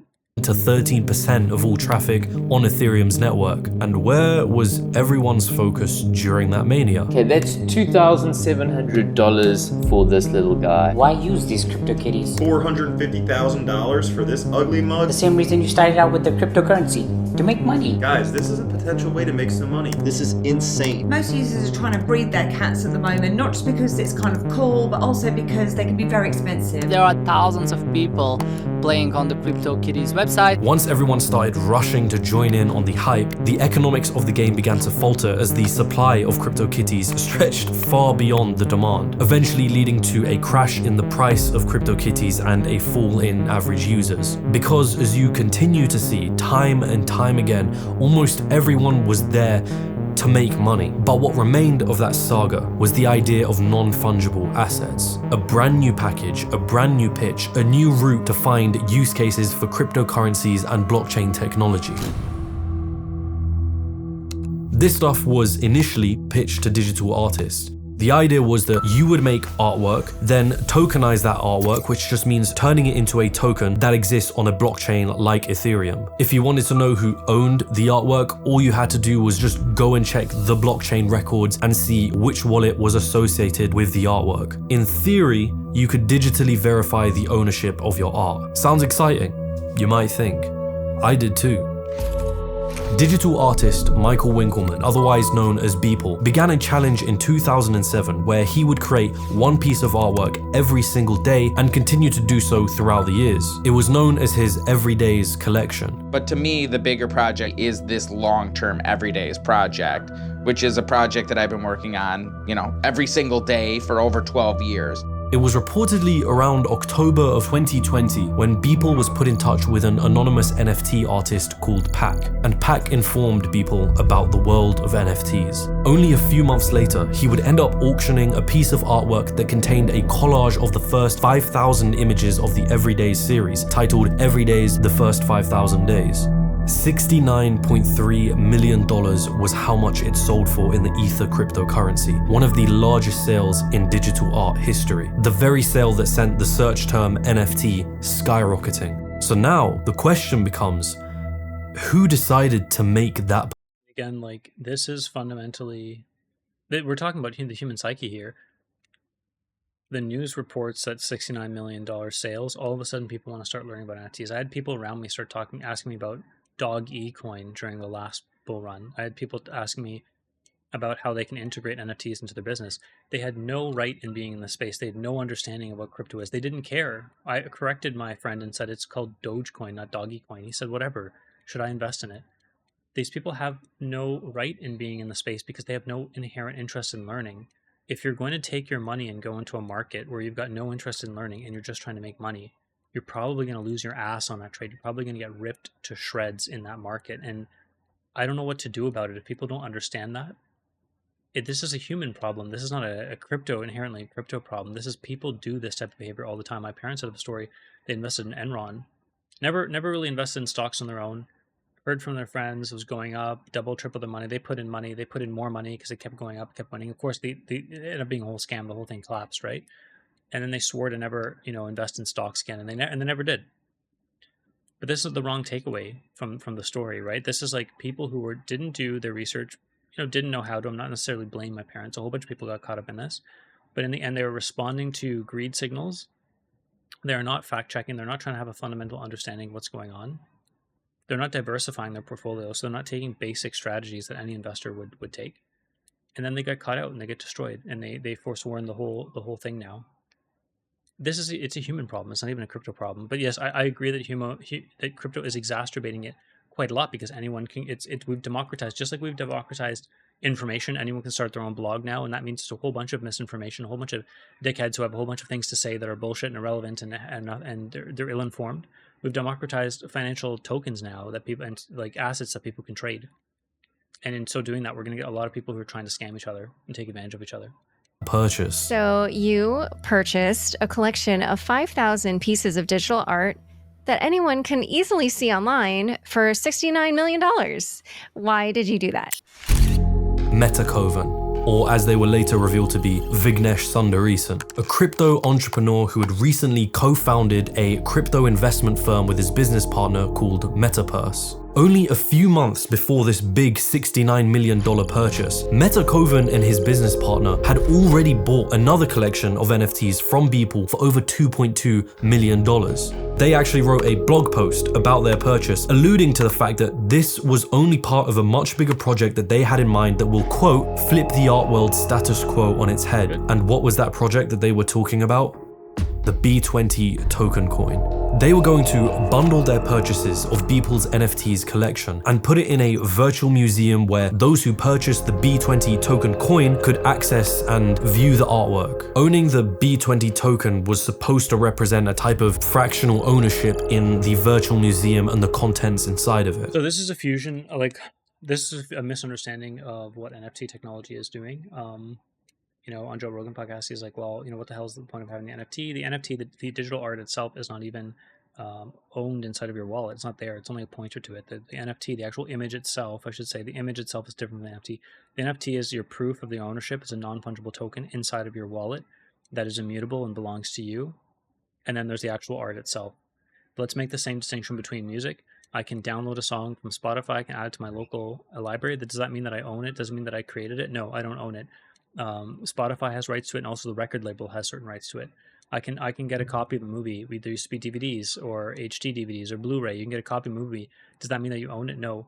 Having the physical, the manifestation of the artwork or the digital item of the artwork on your local machine, on your phone, in a physical format, and it says nothing about whether or not you own it. We're talking about ownership. We're not talking about having the digital art. Now, there's a conflation between the two, because in a way, I own this CD, I own this Blu-ray now, and I can give it to my friends, and they can copy it and all that. So I do own that instance of the CD. But do I own the actual artwork that it is an abstraction of, that it captures? No, I don't own it. I don't have the rights to it. I can't license it. This is a fundamental difference. These people have conflated it, and now the conflation's happening. So you have to be very clear about what NFTs are in order to even talk about the value. You could still say, Adam, it's all bullshit. But let's be clear. There is a difference between having a piece of art on my phone locally on my phone, on the hard drive on my phone, and actually having ownership rights to that art, to be able to license it to people, to be able to legally sue them if they were to copy it or use it in ways that I don't want to. These are entirely two different versions of ownership. It is just a lacking of the English language that we call both ownership. They should be called two different things. This art museum is stupid for the reason that they're owning the NFT, and then they're using it to create, I don't know, a metaverse thing where you would show off the art, and now you have to buy, their token in order to go to their museum to view the art. You don't have to do that. You can just viewing of the art is like downloading the image onto your phone. It's like going to the record store or the DVD store and picking up a Blu-ray of a movie. If you want to watch the media, you don't need to do anything. You don't have to interact with the ownership rights at all. Like, they have the ownership rights to these, but my ability to interact with it matters not about their ownership rights.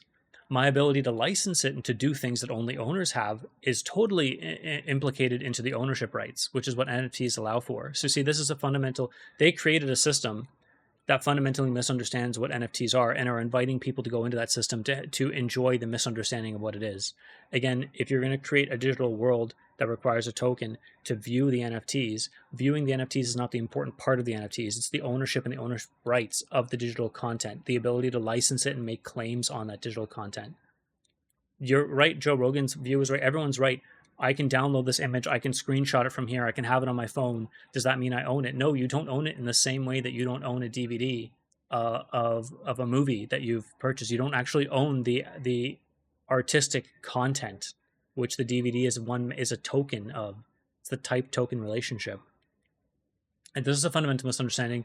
I much better understand what NFTs are and what the value proposition is now by thinking through it. But if you haven't thought through it the way I have, and hopefully I've elucidated it now through talking, it is absolutely confusing to you.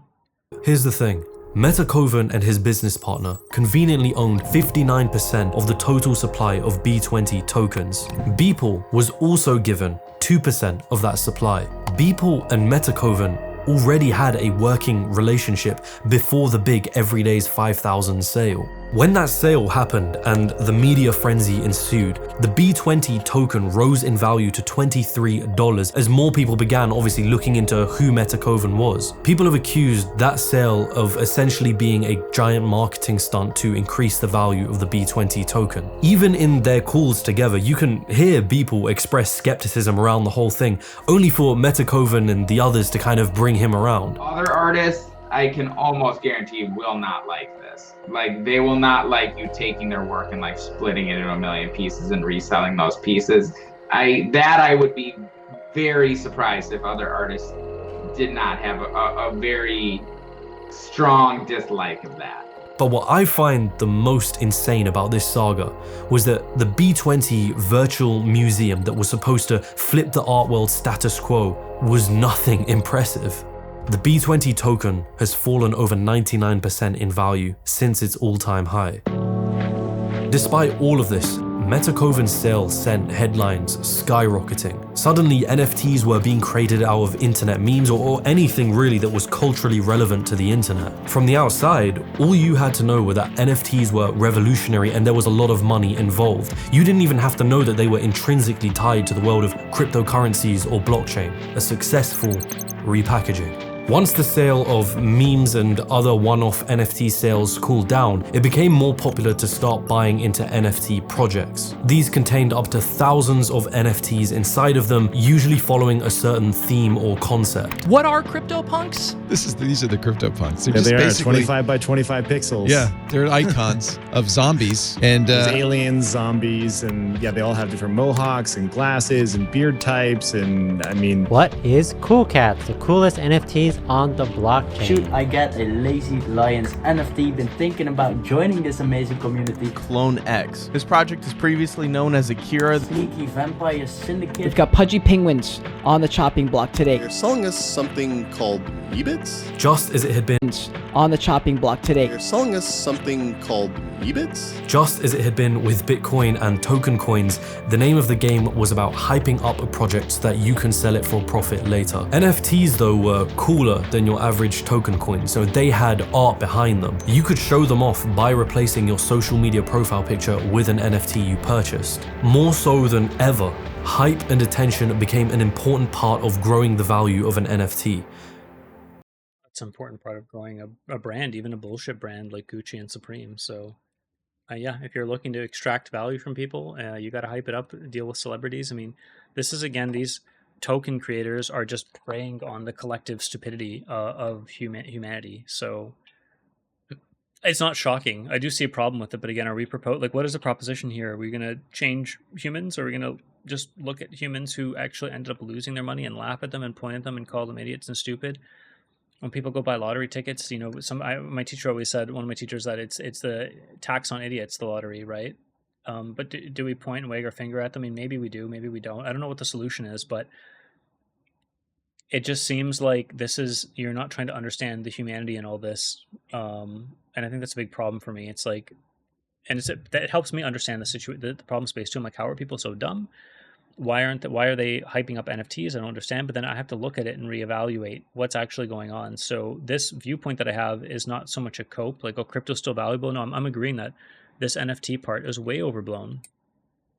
This art part is way overblown. But I also understand, I had to make a theory, like, why are people attracted to this part of blockchain? It's because it's accessible. They understand a monkey picture being owned just by them. They understand that narrative. They don't understand global finances. They don't understand gold reserves. They don't understand quantitative easing, interest rates, government bonds, the nation states, sovereign state debt, the debt crisis. They don't understand these things. They don't understand cryptography. They don't understand the blockchain and mining for the most part. This is an intersection of many different fields that are complicated and annoying, and then property rights and digital ownership is another intersection, or just ownership in general. These are very complicated and abstract topics. To combine them all together and have expect the average person to understand them, we do not. So it's not out of the question that the only thing that people can glom onto is this idea of, you know, a unique dog picture or buying like internet culture. And all they understand is that it's unique, and then they see the values going up and they see celebrities pumping it and they join in. This is not wise behavior. But what are we doing here in this video? We're talking about crypto, the world's biggest scam, but now all we seem to be doing is talking about human nature and how stupid people are. He's not saying it, but that's what we're talking about. Which brings us to the apes. One of the most significant projects created after Beeple's sale was the Bored Ape Yacht Club, otherwise shortened to just BAYC. Founded by the company Yuga Labs, the project featured 10,000 different pictures of apes with this distinct bored expression on their face. The Bored Ape Yacht Club project had managed to arrive into the NFT space at just the right time, about a month after Beeple's big sale. There were a few popular people inside of the NFT space already, one of which went by the name of Jimmy McNeils, otherwise known as Jimmy E. ETH on Twitter, who shortly after finding out about the project announces their purchase of hundreds of Bored Ape NFTs. Then another popular figure in the NFT space, Pranksy, who had around 50,000 followers at the time, tweets their own purchase of 250 Bored Apes, which later grows to 1,250. And all the time these guys are tweeting about their purchases to their followers, it starts to create this buzz inside of the crypto space. You've probably seen all over Twitter this crazy thing with apes. Just after 12 hours of its official launch, the Basie collection sold out, giving Yuga Labs an estimated $2.8 million in revenue. Pranksy starts selling some of his apes to NBA players who start tweeting and changing their profile pictures to those apes. In August, the popular DJ Steve Aoki tweets his own $40,000 purchase of a Bored Ape to his millions of followers. Hashtag ape, follow ape began trending immediately. Famous digital artist people tweeting about it and creating an artwork about it, which continue to drive up the price of Bored Apes. You ape, me ape, friend.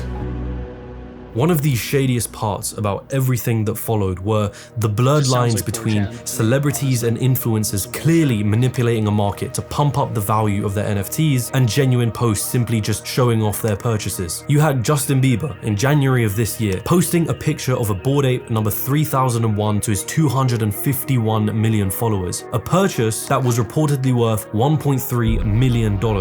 Everyone sort of assumes that Justin was the one that made the purchase himself, right? And he's just posting it on his Instagram. But then Twitter users started to look into the records and they find that Justin... Interesting, but like, isn't this the... using ETHScan, isn't this the point of crypto though? It's like, you know, I know we're deriding it now, but he's actually scamming. People were able to publicly look. What about the Panama Papers? You think about that. The obfuscating of financial funds, is the opening up of shell companies offshore as tax havens. Like none of it's open. So no crypto, all this scam is going on. It's not regulated. I think that's on purpose, not regulated. But look what he's just saying right now. The average internet users were able to track down the history of the NFT. Why? Because it's actually open source. These assets, they're publicly known, the ledgers. Like this is a good thing. This is a good, valuable advancement to money technology, especially when you consider what's happening in the traditional financial sector every day. The lack of transparency and the abuse of backdoor deals and loopholes to avoid taxation and to avoid having your money seen.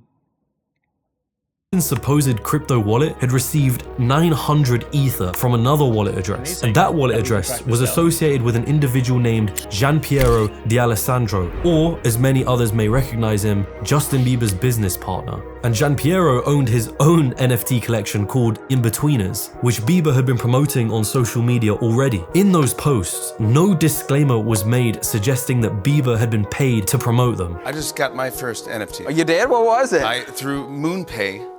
In some of the announcements from celebrities about their NFT purchases, there was this constant reference to a company called MoonPay, thanking them for help with purchasing their NFTs. I got an ape too, because I saw you on the show with people and you said you got a MoonPay. Turns out, MoonPay was a company that was launched in 2019, which according to their website had one singular aim: to increase cryptocurrency adoption. So that begs the question, what is the relationship between MoonPay and the supposed celebrities and influencers there helping buy NFTs? Real talk, not once, not twice, 3 times I've been offered a Bored Ape through MoonPay. And there's an NDA they try to send my agent and shit too. You know, they wanted you to not disclose that they had purchased the ape for it. Isn't it a little shady that you have the CEO of MoonPay, a guy called Ivan Soto Wright, who is an active participant in the NFT market, who is clearly well connected to the celebrities using his company's service, who has access to insider information and likely knows when celebrities may purchase an NFT before they do it. And surprise, surprise, people started finding out that Wright on numerous occasions has purchased NFT projects right before celebrities end up purchasing them. Prominent crypto skeptic and author David Gerard had this post on his blog. It was titled, "Crypto Grifters Try to Scam Artists Again." He wrote, "The NFT grift works like this. 1.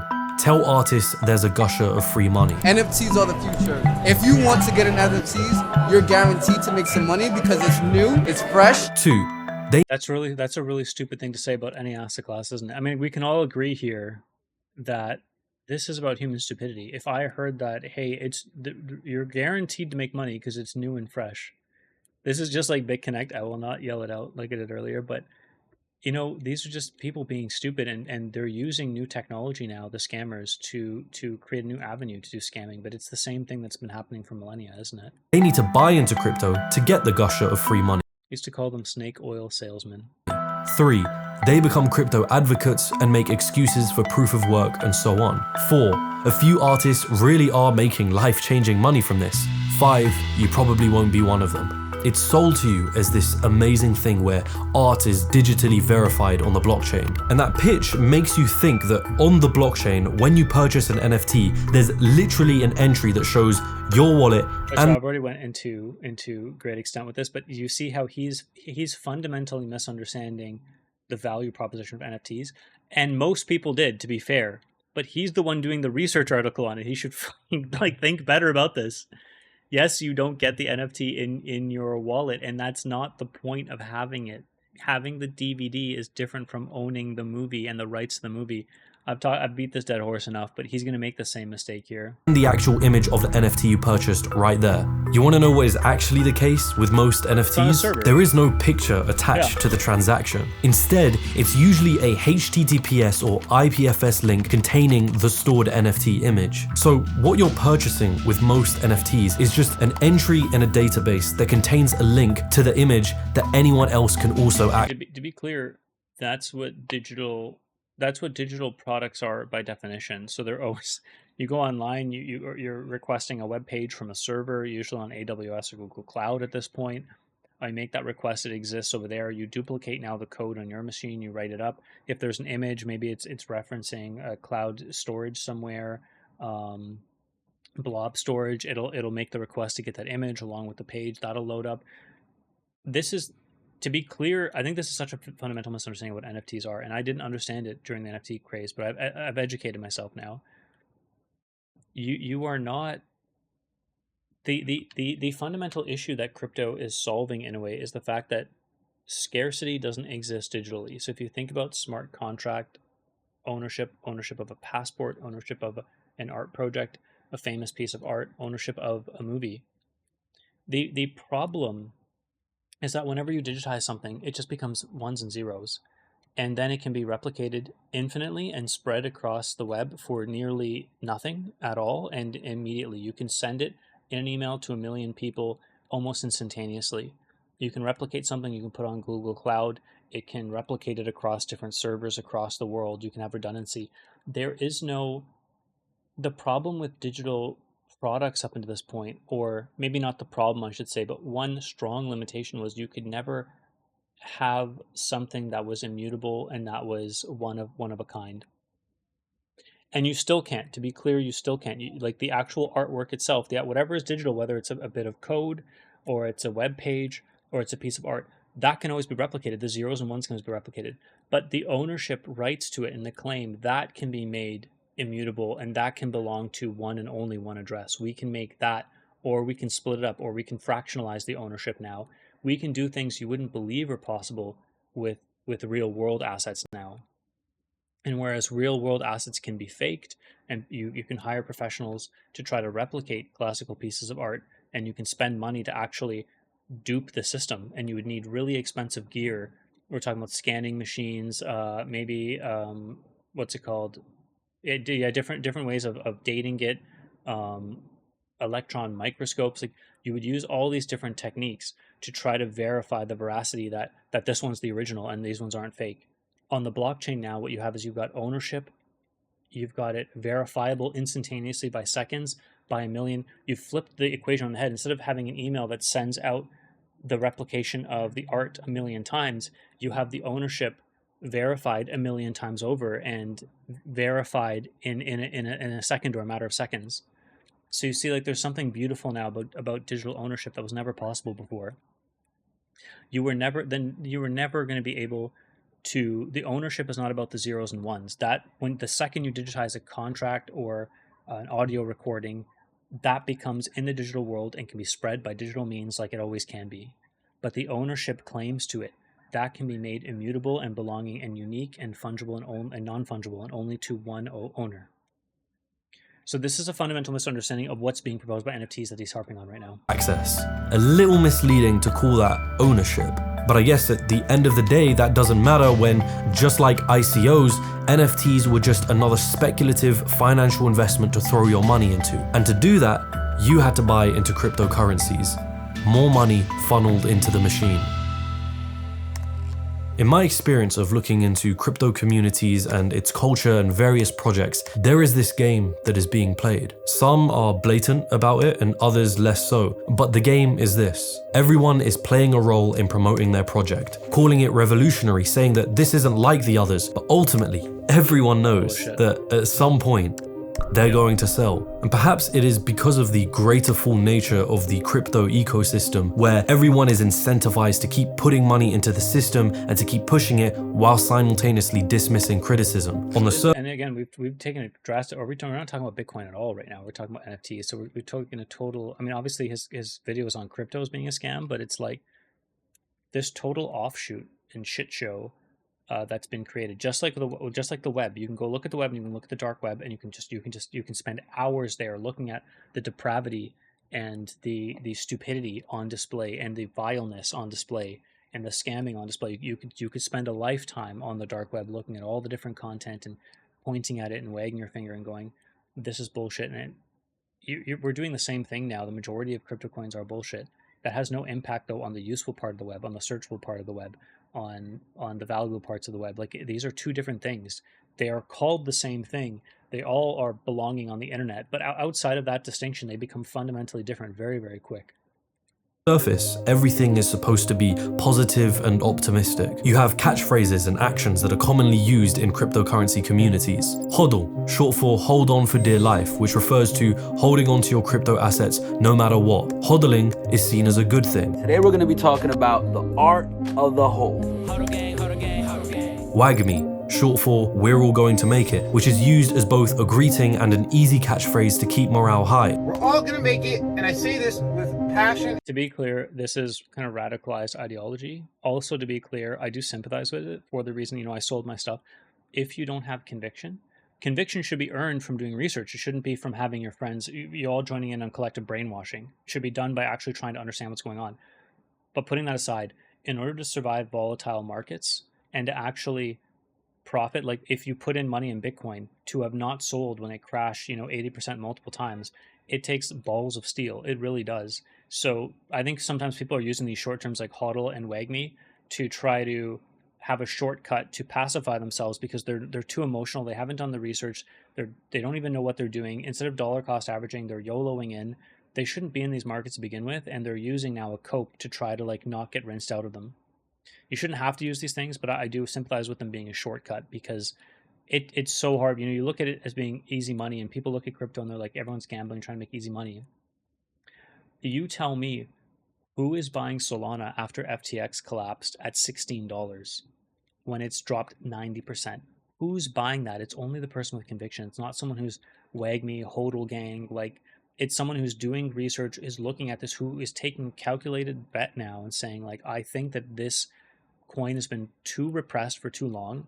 I see the fundamental value of the network isn't gone. It's just that FTX held a lot of it, and they have totally collapsed.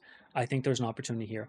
I'm going to go in when everyone's hating on this, and everyone's calling it for go to $8. That's the next stop, is to go 50% half from there. To go in during that time, the worst news blitz that crypto had ever had in 2023, 2022, end of 2022, beginning of 2023, or to go in on Solana is you need to have a different type of mindset, and that's why I think these people are doing these coping mechanisms. I don't think they're good, but I can understand. Confidence. If you leave the market, if you give up, you will lose. And again, for coins like Bitcoin and ETH and Solana so far, and some of the more blue chips, this is actually true. He's showing this in his video, but so far, I mean, one day it might not be true. Past performance is not indicative of future performance, right? But so far, it's kind of ironic to me that these are actually true things, basically. That is the ultimate failure. We're still early is a sentiment often echoed in crypto communities, an encouraging message for those who are both new and old in the space, letting them know that they haven't missed out on the opportunity and further riches are on the horizon. Don't abandon hope. Is it too late to get into crypto? No, never. It's never too late. It's actually too early. It's extremely early still. Those who hold on to their crypto assets, even when there is really good reason to sell, are called diamond hands. Diamond hands is actually a requirement. Keep diamond handing, okay? A positive trait that is encouraged, whereas those who do sell are labeled paper hands, a negative trait which is actively discouraged. The worst part about paper-handed investors. Again, I want to say that this is really bad stuff overall. So just to add on to my point here, the majority of shit coins that you have, you're being told by people who have 2,000 subscribers online. You're being told by scam accounts you've got to hold through it, and then you get dunked on, you get destroyed. People are getting absolutely murdered out here. This is horrible advice. Also, you hear the same advice from people who are in crypto and who are in ETH and who are in bigger, much more viable products who are trying to advise you to stick with it, and that's actually good advice. So distinguishing between the two is very, very hard, but I do think that there is a distinction to be made here. Is that it influences other people to grow paper on their hands. Most crypto communities are encouraged to say good morning and good night to each other every day, shortened to just a GM and GN, kind of like a regular check-in and check-out with members. Negativity is usually handled in the same way, since one group's negativity can actually devalue a project and affect everyone else's ability to make money. If there's some bad news about a particular cryptocurrency project or cryptocurrencies in general, it can be dismissed as FUD, abbreviation for fear, uncertainty, and doubt. We have to be clear, and George is great. George is actually like #1 on Bitcoin. Like every day is out there saying just hold. Fundamentally, this is going to be a very worthwhile thing. So far, he's been proven right, and even after this video, he's been proven right so far. Again, he could be wrong. I just want to always couch the statement. The data's in thus far saying that this video is not in tune with what we're actually seeing, and that the advice that's being given by these people, including George, is actually good advice, right, from Cryptos R Us. Someone that, again, is trying to spread FUD. And I just couldn't sit idly by and let people FUD. By the way, it's not like, even though these communities try to, help themselves remain resilient and prop up ideas that of grandeur that aren't there. So I agree that this is harmful. At the same time, we have to all admit that the most fear, uncertainty, and doubt, the most negative view has come from mainstream sources, has come from Jamie Dimon, has come from Warren Buffett, has come from the CCP banning mining of crypto, has come from all these different places that have nothing to do with these crypto communities. So whether these crypto communities are all for, Bitcoin or ETH or not, it really doesn't have any marking on what the average view, and that average view is the thing that makes these things go down, 10, 20%, that makes them suffer in the malaise of a bear market for a very long time.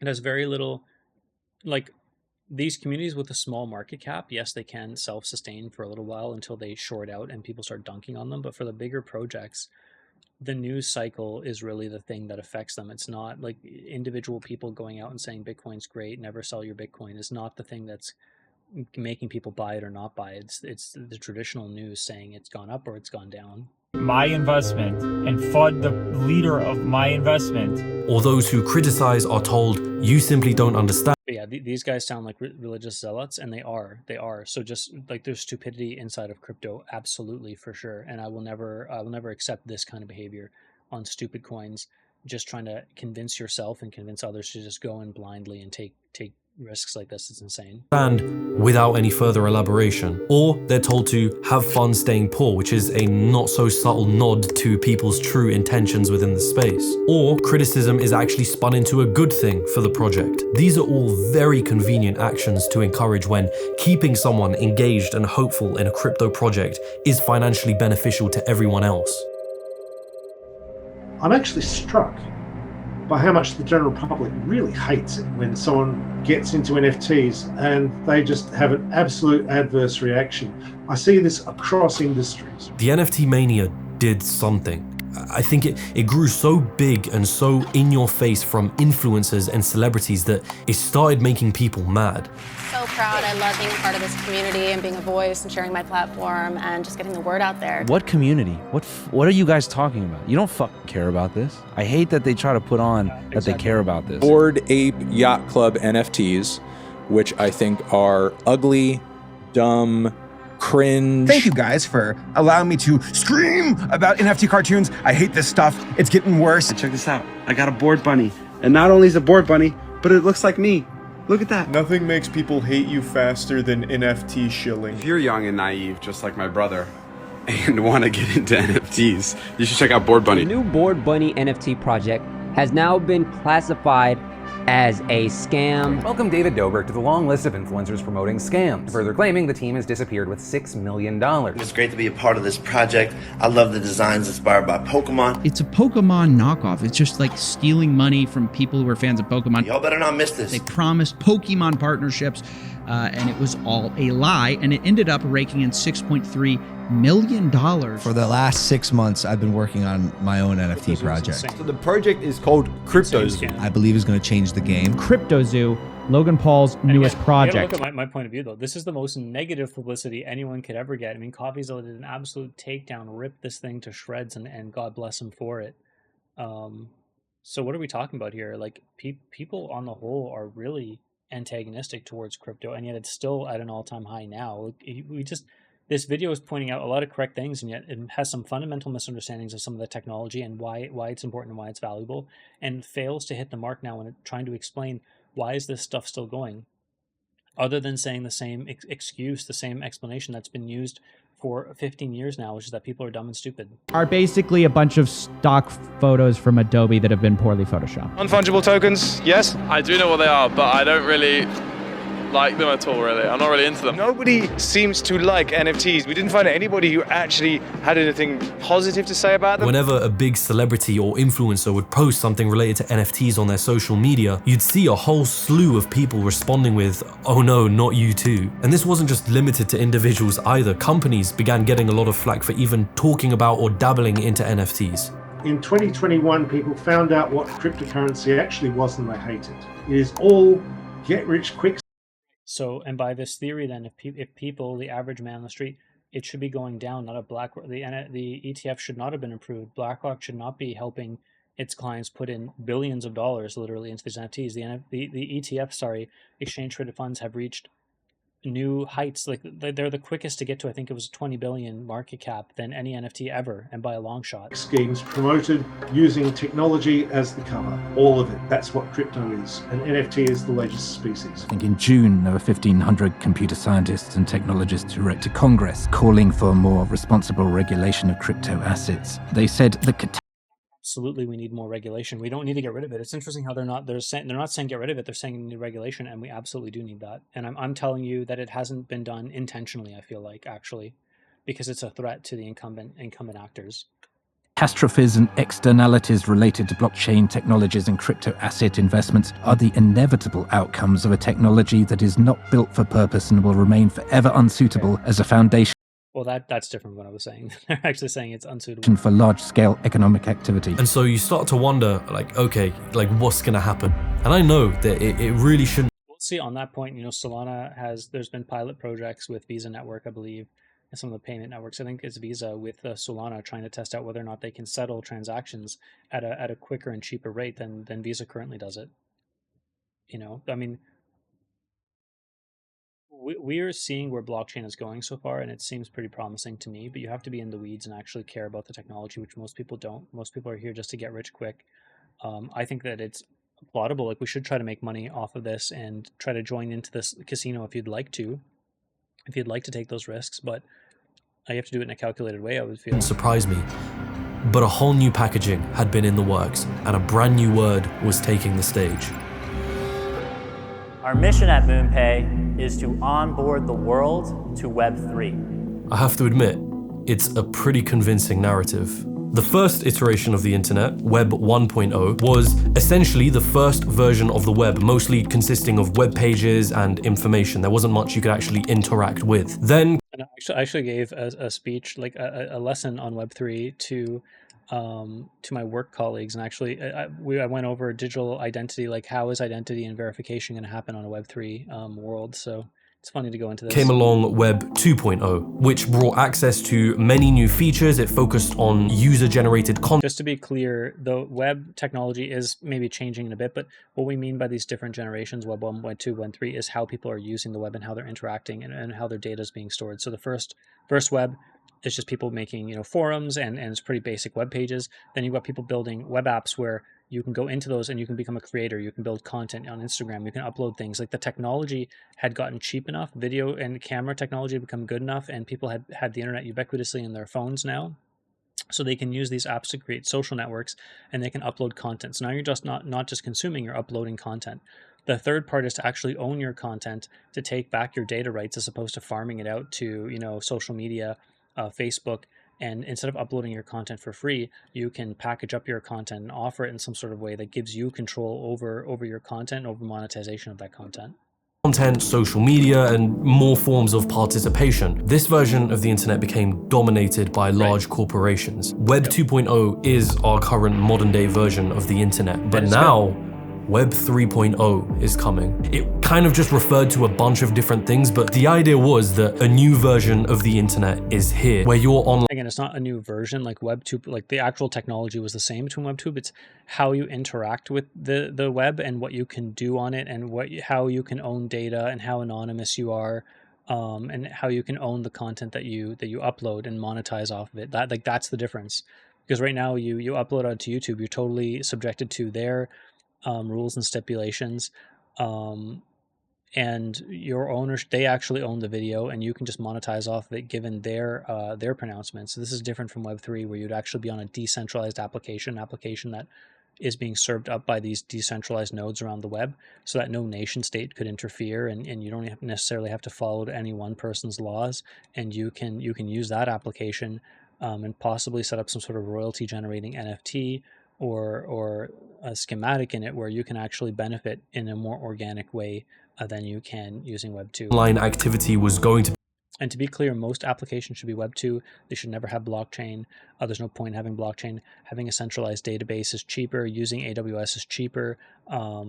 So the majority of web will remain Web 2, and that it's missing the point and fundamental misunderstanding when some people in crypto claim everything's going to be Web 3, everything's going to have a blockchain. Most things should not have a fucking blockchain. It is vastly inefficient just having a centralized database.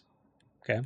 Be making use of blockchains and tokens to some degree or another. So in theory, the now centralized version of the internet owned by big tech would become owned now. I don't know why he said owned by big, like it is absolutely, if you've seen The Social Dilemma on Netflix, kind of came out recently, and where they're tracking everything that you do and kind of like monitoring your life, and you have free access to these apps, but at the same time you're being sucked dry. These apps are listening to us when we talk. They're recommending ads to us in all sorts of different ways. They're trying to modify our behavior. They might even be modifying our voting and intellectual feed. The web is predatory right now. It views you as food that it sustains itself on. And if you can change the incentive structures of the web, which people are trying to do right now when they have what's it called? I don't use the service, but like Patreon and Substacks, where they're trying to actually leave this advertising dominated app world where you're gonna submit your content to YouTube, and it has to be the right types of things that you say and has to be monetized their way. They're getting monetization directly from the consumer, and they're uploading on platforms that are very lenient so that they can speak their mind without being censored. That is more of the version of what, if you think of Web 3 as what some people are already doing on Web 2, Web 3 is a natural extension of it because it just allows you to have your own wallet.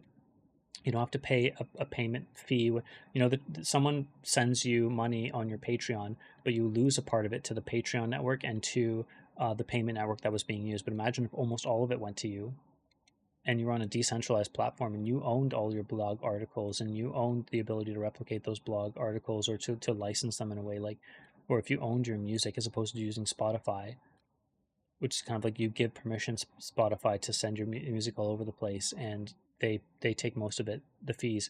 I'm talking about the monetization structure is one way in Web 2. And Web 3 is proposing, I don't know if it'll be successful or not, but it's proposing that we can change that to be more friendly to the creators and the people who create content and use the web. as opposed to being predatory. By its users. In its initial bubble, NFTs were seen as just digital art, right? Which is quite limiting. At the end of the day, NFTs are just data on a public database that can act as a receipt of ownership over whatever that data contained. You know, whether it was a coin or it was a web link to a digital piece of art. The idea was that if NFTs could prove ownership over something, then you could put anything on the blockchain.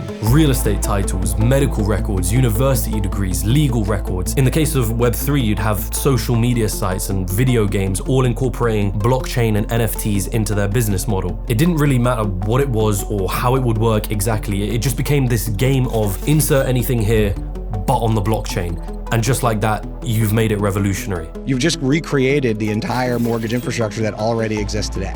On the blockchain. But that exactly. The blockchain in real estate is going to be pretty mainstream 5 to 10 years from now. You'll see solar grids, electric grids, self-driving car grids that will essentially be machine run and controlled and administered by blockchain. Best use case for blockchain is healthcare. What can and can't be turned into an NFT? Ultimately, what we're talking about is the tokenization of everything. Never mind if blockchains or tokenization actually fixed the issues that it was claiming to solve in these industries. It was literally the definition of a solution in search of a problem. And then I'm lost as to like why the on the blockchain part.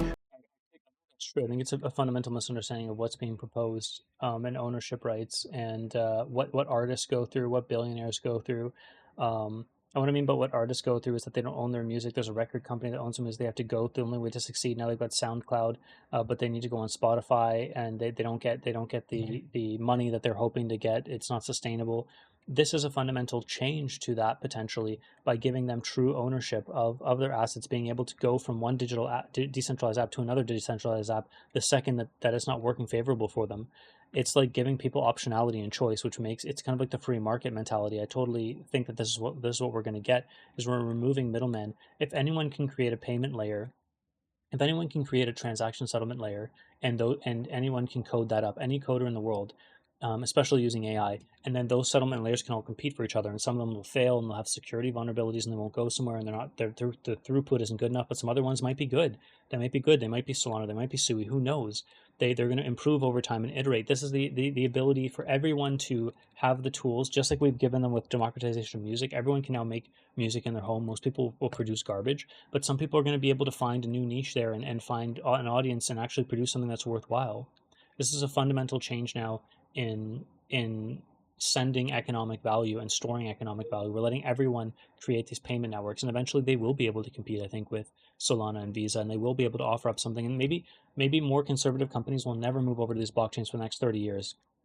It's untested, but smaller mom and pop stores, they might be like, hey, you know what? Our second highest cost right now, beyond staffing, is payment networks, and then it's real estate. It's like renting the unit. If we can chop down on that second highest cost, which is payment networks, by using another less tested network that seems to work well, well, maybe we'll buy insurance for it.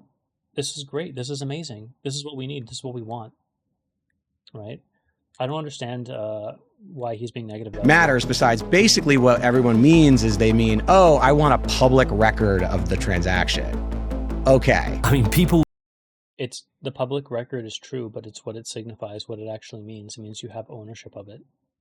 You have ownership of it beyond a platform. It's immutable, and you can go somewhere else with your ownership of your tokens at any point in time. And you can set up, because everyone knows you own it, you can set up automated royalties, and you can do this anonymously. You can have a wallet that is known to anyone. You can have it own your NFTs, and you can set up licenses. So whenever anyone uses your piece of art or your, let's say, your real estate contract, or especially with AI looking over things, you can have a real estate or a contract that then someone fills out. You borrow it from the NFT place. It fits right into a decentralized application you're already using. You get AI. You pay some other network to have AI come in and monitor over it and correct it up, and then you print it to the blockchain. Now you've got an immutable legal contract on the blockchain without using a middleman, like specifically various lawyers and real estate agents, right? I'm not sure if this is going to be possible. I can't predict the future. But I understand the proposition, and it's clear that some of these people do not understand the proposition. Suggested that you could replace legal contracts with smart contracts, which are programs that are built on the blockchain, and that's usually accompanied with the phrase code is is law. So to be clear, although you could do this in a centralized system, the reason why you would not want to do it in a centralized system is because you actually want these things to be open and immutable. You don't want them hackers to be able to hack them. You want it to be put somewhere where you know that the system is being maintained by billions, eventually trillions of dollars that are disinterested with changing your $1 billion thing. It's the whole network is worth way more than that. But any centralized agency, they have a limitation on how much they can grow, how many resources they can commit to their network. So they only have so much security they can put on it as well. Whereas these blockchains, they could grow to enormous sizes where the security built into the blockchain could be enough to sustain like very, very expensive endeavors, basically. This is a smart contract, and this is a legal contract. These two things aren't the same, right? You can't have law be enacted by computer code because law inherently requires third parties to assess evidence, intention. This is a red herring. We're not going to have a computer look at case law and say who's guilty or not, or who owes what to whom. But we can automate the process. We can say, if you get into an agreement with me, and then in the court you're found to be guilty or not, automatically the funds go X, Y, or Z way. You're automating the logistics of it. You're not automating the entire process. This is fucking insane. Like, no one's proposing that, but this is a fundamental misunderstanding of what blockchain can do. You're moving the middleman from the SWIFT banking network, where you have to use intermediary banks to attach some banks because they're not connected together. Instead, you can remove, instead of having trust be stamps and automated cryptographic signatures that are then verified manually at some other place and time, and you're faxing things, and you're stamping other things, and you're having people sign things, like literally human beings, along with technology verifying things. Instead of doing that, what if you just automate that whole process and you remove the trust from the middle bank and you built the trust into the actual network itself? So people say, insofar as I'm using this network and I'm using this smart contract and I know what I'm getting, I trust that the process will be executed properly, and I do not need a middle person to oversee this. You're still using humans at some point. You're just removing a large amount of these humans, and you by the way, you're increasing efficiency and liquidity if you can successfully solve for that. A problem that's never been able to solve for in human history. You've never been able. It's kind of like the I forget, it's like the two general problems where they want to like send a message to each other. But essentially, like, instead of trying to have a middleman, what if you could actually trust that the network would just work? Your intentions from the start, there's two people trying to trade, and they can trust that if they write their intentions out properly, the transaction will be executed as they both desire it to be, without having to pay for a third person creating the contracts, possibly paying for a fourth person, help create the contracts individually, send it to the third person, have that third person monitor over whether the conditions are right, to then release the money. You know, whether or not it was 10 degrees on this day, or whether or not the current calendar date in Japan is, you know, X, Y, and Z day. Instead of having some other system monitor over that and paying a fee for that, it can happen automatically through the network itself, through smart contracts. This is the proposition. There's a fundamental misunderstanding of what he's saying. And a bunch of other variables that you just can't outsource that to computer code, especially when that code is on the blockchain and it cannot be altered. Nicholas Weaver, a researcher. It can be altered. It can be updated. Yes, the blockchain is immutable, but if I issue a smart contract, I can build inside of that smart contract a reference that says, look for any updates to this contract coming from my address. If I update this contract, use the newer one. You can definitely do that on the blockchain. There's nothing stopping. Researcher and lecturer at UC Berkeley's Department for Computer Science has this interview with Current Affairs, and he brought up what he called Weaver's iron law of blockchain. When somebody says you can solve X with blockchain, they don't understand X and you can just ignore them. So you start to wonder, right? Who is behind all of this money that's coming and pouring into the crypto and Web3 space? Where is it coming from and why? Either I'm not seeing the revolutionary potential that all of this has, or this genuinely is a massive...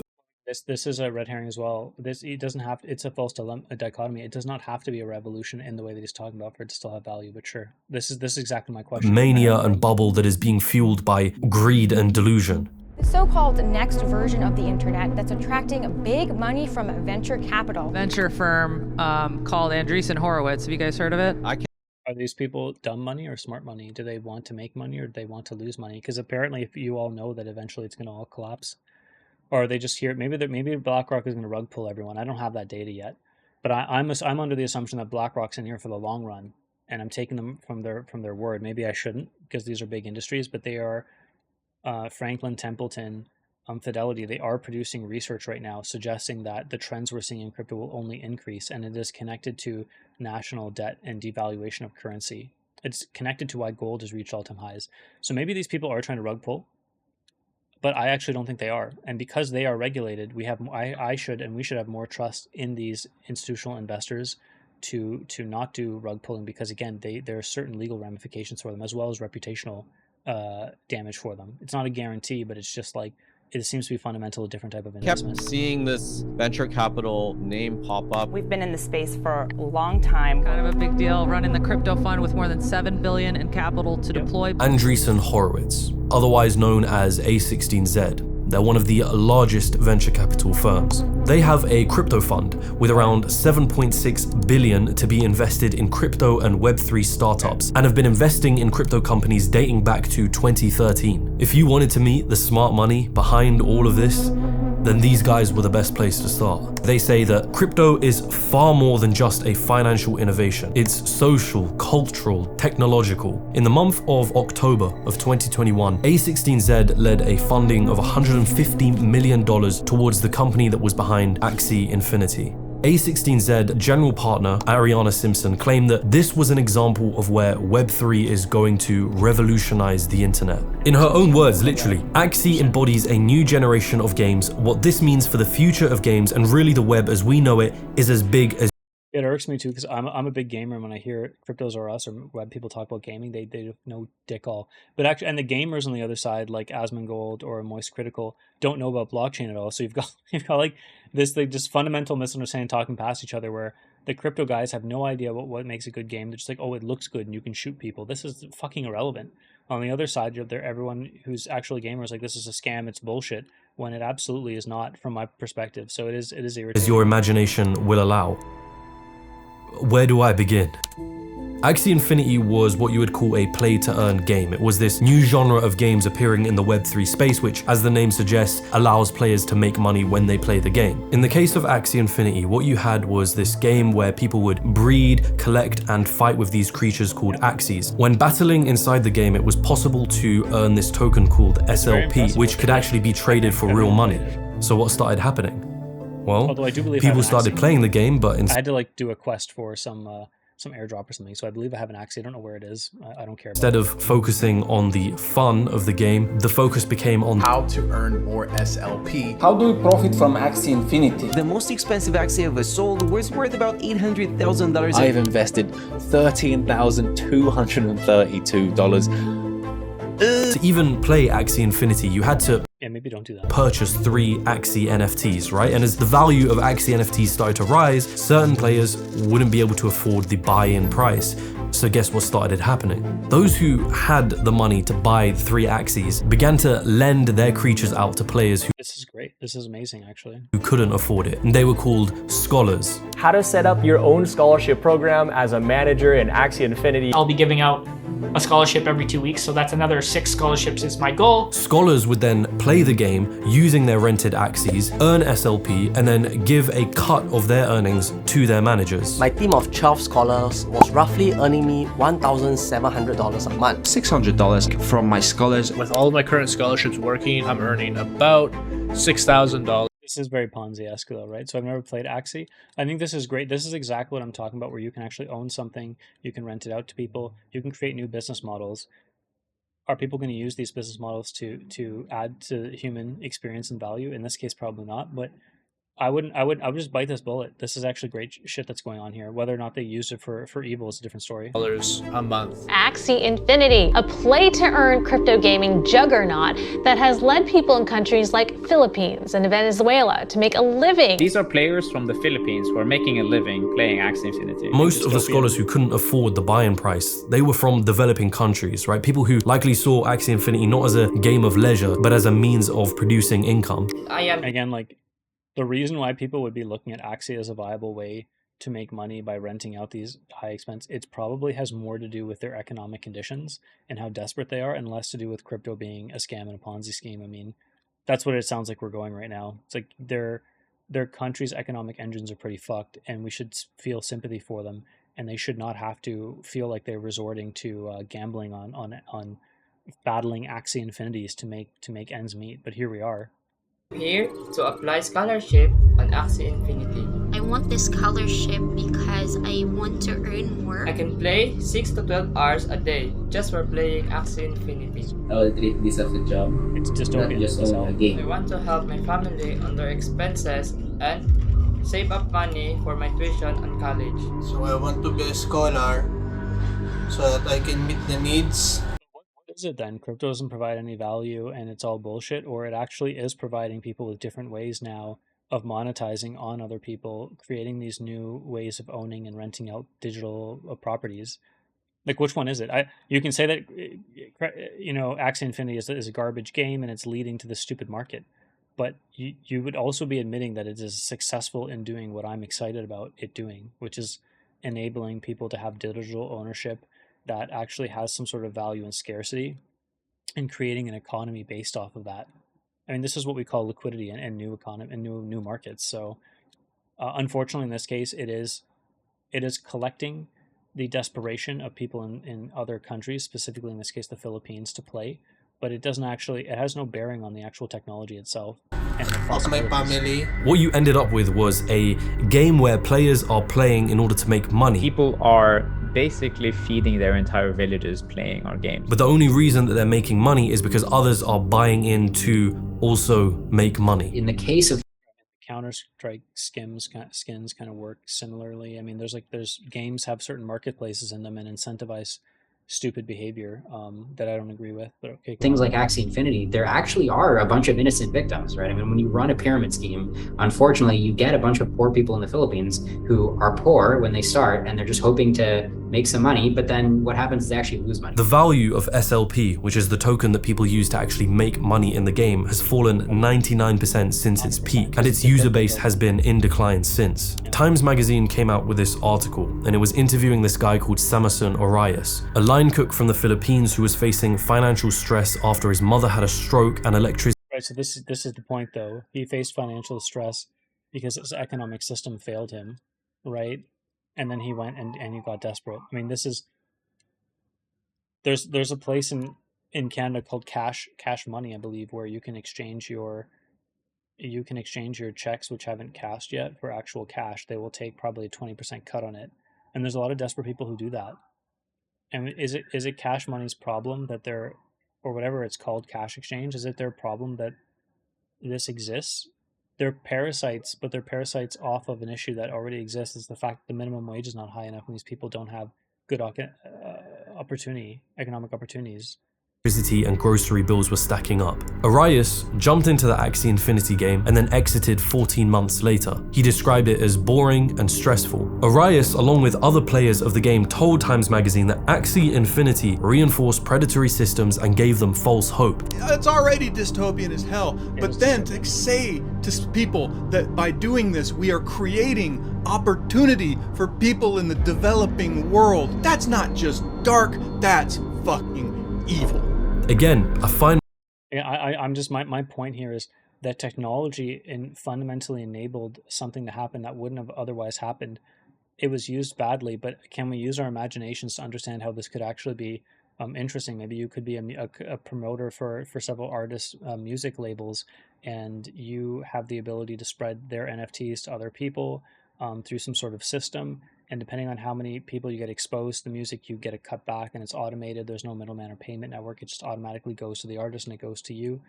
Again, there is a level of kind of like multi-level marketing here from my limited imagination, but we can see how cutting out the middleman or cutting out advertising agencies and being able to hire your own advertiser with a different incentive model could actually save money and could create new innovative ways of moving money through a financial system. Myself coming back to the same question. What is it that VC firms are seeing the potential in this crypto space? Right. Why do they keep pouring money into it? I think I have an answer, and I think I've tried to answer that question through these videos, but I think just like he's saying there's a problem without a solution. If you are unwilling to accept new data, it's like there's a solution there's a solution without a problem. Like, he's committed to this being a solution without a problem, basically, I would say, from my perspective. And we would probably just, I think I've clearly articulated the ways in which I think he's seeing crypto as wrong, and he's mislabeled or misunderstood some things. Fundamentally, NFTs, not having the images in their wallet, like, this whole thing is bunk, because that's not the way to think of digital ownership and what's happening on NFT. But I think I've clarified through this video and through other videos what I'm seeing. I might not be correct. He might not be correct. Right now, it looks like his point of view and the naysayers overall seem to be, the empirical data is against what they're saying. So I would say I feel more vindicated.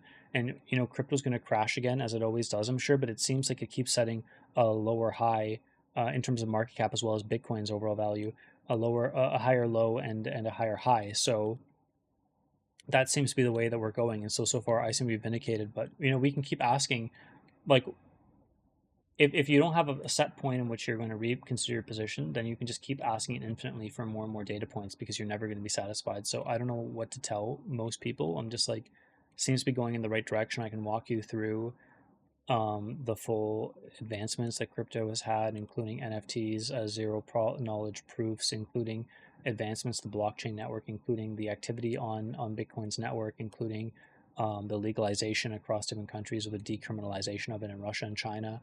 And the list goes on. The US ETFs, like, we can keep going on. We can look at snapshots where it seems to be developing.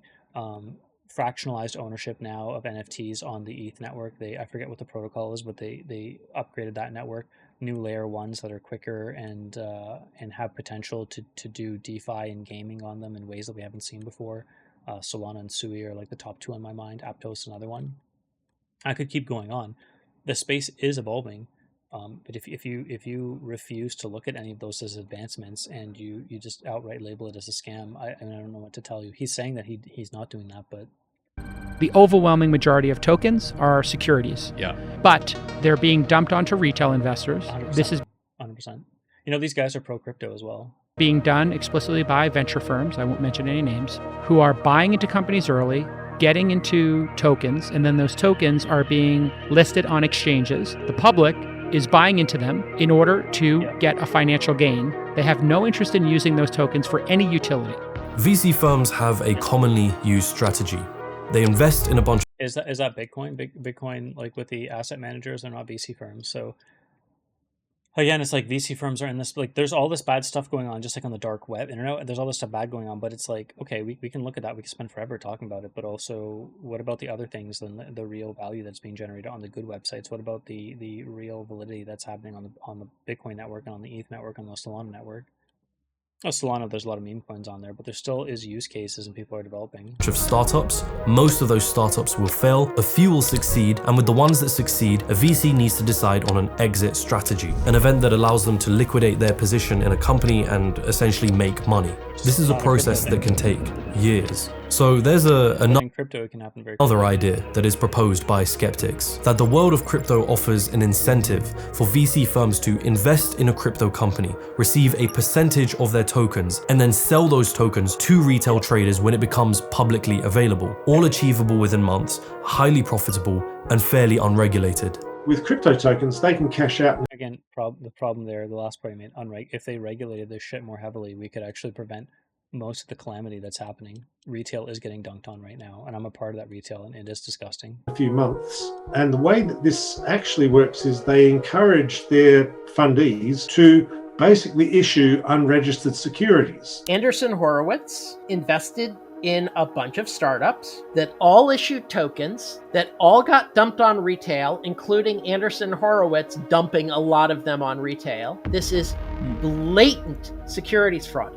But they didn't commit the securities fraud. It was just the companies they invested in. On the surface, Web3 has this narrative which is all about taking money out of the hands of the rich and the big tech and giving it back to the users. But A16Z is the exact same company that has funded some of the biggest Web2 companies like Facebook and Twitter. I'm sure that there are many inside of these firms that, really believe in the potential of Web3 or crypto or blockchains or whatever buzzword you want to use.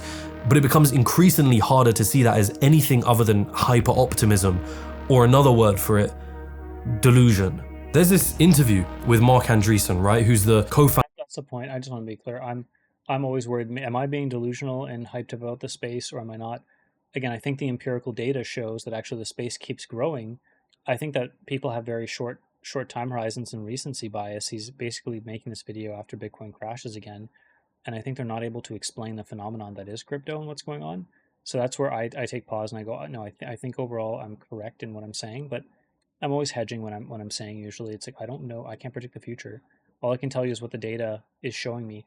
Both non-crypto data has nothing to do with crypto and has everything to do with the financial markets and explaining why gold is reaching all-time highs and explaining why assets are just infinite on this infinity bubble going up, why the S&P 500 has gone up over the past 10 years, like over 50%. I mean, it's crazy. Like, has McDonald's become like that much more profitable, and Apple and stuff? I mean, they've increased their productivity, but by how much?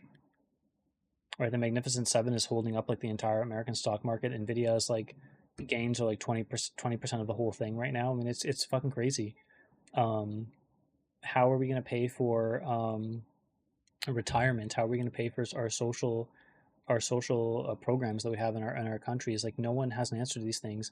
Government spending has been reckless. Why is inflation continuing to go up and up and up at a faster clip than we would like it to? Why do I have 0% savings in savings accounts usually? Other than now that we're in higher inflation, I do have some savings accounts that have like promotional offers like for a few months, but mostly savings are still a joke, and they will be still a joke going forward. Why is this happening? It's because the traditional financial system is moving money from the middle class and like purchasing power. It's not even money, it's purchasing power. It's your ability for your dollars to buy stuff like cars, vacations, houses. It's moving it from one sector to another. We've seen that CEOs are making now 300 times more as opposed to 20 times with the average salary. It's like 300 times more than the average salary in their companies. We're seeing that the wealth distribution in countries like the United States and also in Canada is horrible. The bottom 50% bottom 50% of people have like less wealth than the top 10 families. In the United States, the top 3 families have more wealth than the bottom 50% of the entire country. It is insane. And these systems are owned by politicians. They're owned by companies who lobby politicians, and they basically paid for the politicians to do tax write-offs as they wish. And they have this idea of trickle-down economics. If we outsource our jobs, the money will come back, and then everyone will be richer. No, the outsource the job, the manufacturer, the truck driver has no more job inside of the country of origin, like Canada or the United States. And then the profits of moving that get fully captured by the company, and they get captured half the time in an offshore account, so they don't even get taxed properly in the country that you come back to. You have less taxation of these companies and less money being shared with the middle class at the same time. These are not pro domestic policies. These are pro transnational corporations. So we have this issue, this very clearly defined issue. I can't promise you that crypto is the solution, but crypto is the technology that's inside of crypto network is an affront to what's happening right now. It is an affront to it. It is actually saying like, fuck that. Instead of putting your money inside of these systems and in these nation states, eject from that and put it onto these decentralized networks. Have trust in these networks as opposed to your home country. And everyone gets to make that choice, but you're actually given optionality now. This is a fantastic as far as I'm concerned. Founder of Andreessen Horowitz, and he's on this podcast episode with an economist and blogger called Tyler Cohen. And by the way, you can only get to what I would say is my level of understanding if you've spent like literally hundreds of hours investigating this stuff. So I fully agree. Like, I'm either brainwashing myself and being delusional, which is absolutely a possibility. I'm never going to rule it out. But I'm also saying that the average person has almost no understanding of nation state debt. They're not looking at it. It's not an issue. They kind of hear about it every once in a while, and then there's no understanding of inflation rates and central banking. Like, there's really very low understanding. There's also very low understanding of digital ownership and a decentralized network, like what that would actually mean. And so you're left in this space where like it's just very fucking confusing. The only people who actually can speak to it intelligently are people who have spent hundreds of hours learning about it. And by the way, a lot of the crypto skeptics, including this video, you see them doing a lot of research, but they, for some reason, they haven't fundamentally, like, he's misunderstood the value proposition of an NFT in this video. Hopefully I made that clear. Even the crypto skeptics, it's like, they don't have a good account of what crypto is and why it is a solution to the current financial system. They just look at it and go 7 transactions per second. It's bullshit. It's not a currency. It's all bullshit. They have a lot of good points to make, as I've taken the pains in this video to say. Like, a lot of it is scams. A lot of it is horrible stuff. I would agree 100%. And a lot of it's unregulated. He proposes the idea for podcasts to make use of Web3. A well-known podcast host, how does that person get paid in a better way through Web 3.0? Make that more concrete for us.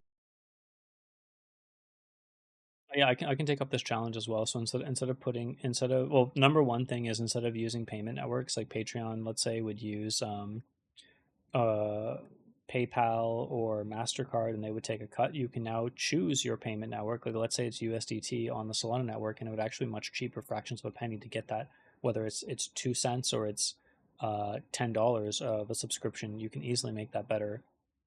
Furthermore, if you release your podcast, instead of releasing your podcast on a centralized network, if you wanted to, you could release on a decentralized network where people could, maybe you could sell clips of your podcast. You can actually fractionalize ownership of your podcast, and you can have different people own different parts of the podcast, and then they can use it for their own content. So you can actually make money that way. It would open up a new avenue. Or you can actually create a repository of your podcast at the JRE, and you can invite people to make comment videos or to like use clips, the audio clips of their podcast for their own purposes, and you can have the licensing being done through a crypto token that they would use to purchase that. So it's like it's all done and validated already. If they create their content offering on the same platform, let's say a decentralized app using smart contracts, they would then be able to validate automatically that they own the rights to whatever piece of Joe Rogan's podcast that they have when they're producing their own podcasts. This would be done without having to use lawyers and different firms like that. So I'm not saying that technology exists right now, but you're asking me how it could be used. That's how it could be used, and I'm not being facetious either. There really is a possibility with what I understand layer one solutions and smart contracts and NFTs to be. Now, Mark Andreessen is someone that, by all accounts, should have a good answer to this question, but instead. I mean, they can pick their business model. I mean, they can pick their business model. They can decide a subscription-based business model. Microtransactions. They can pick. They can pick whatever model they want.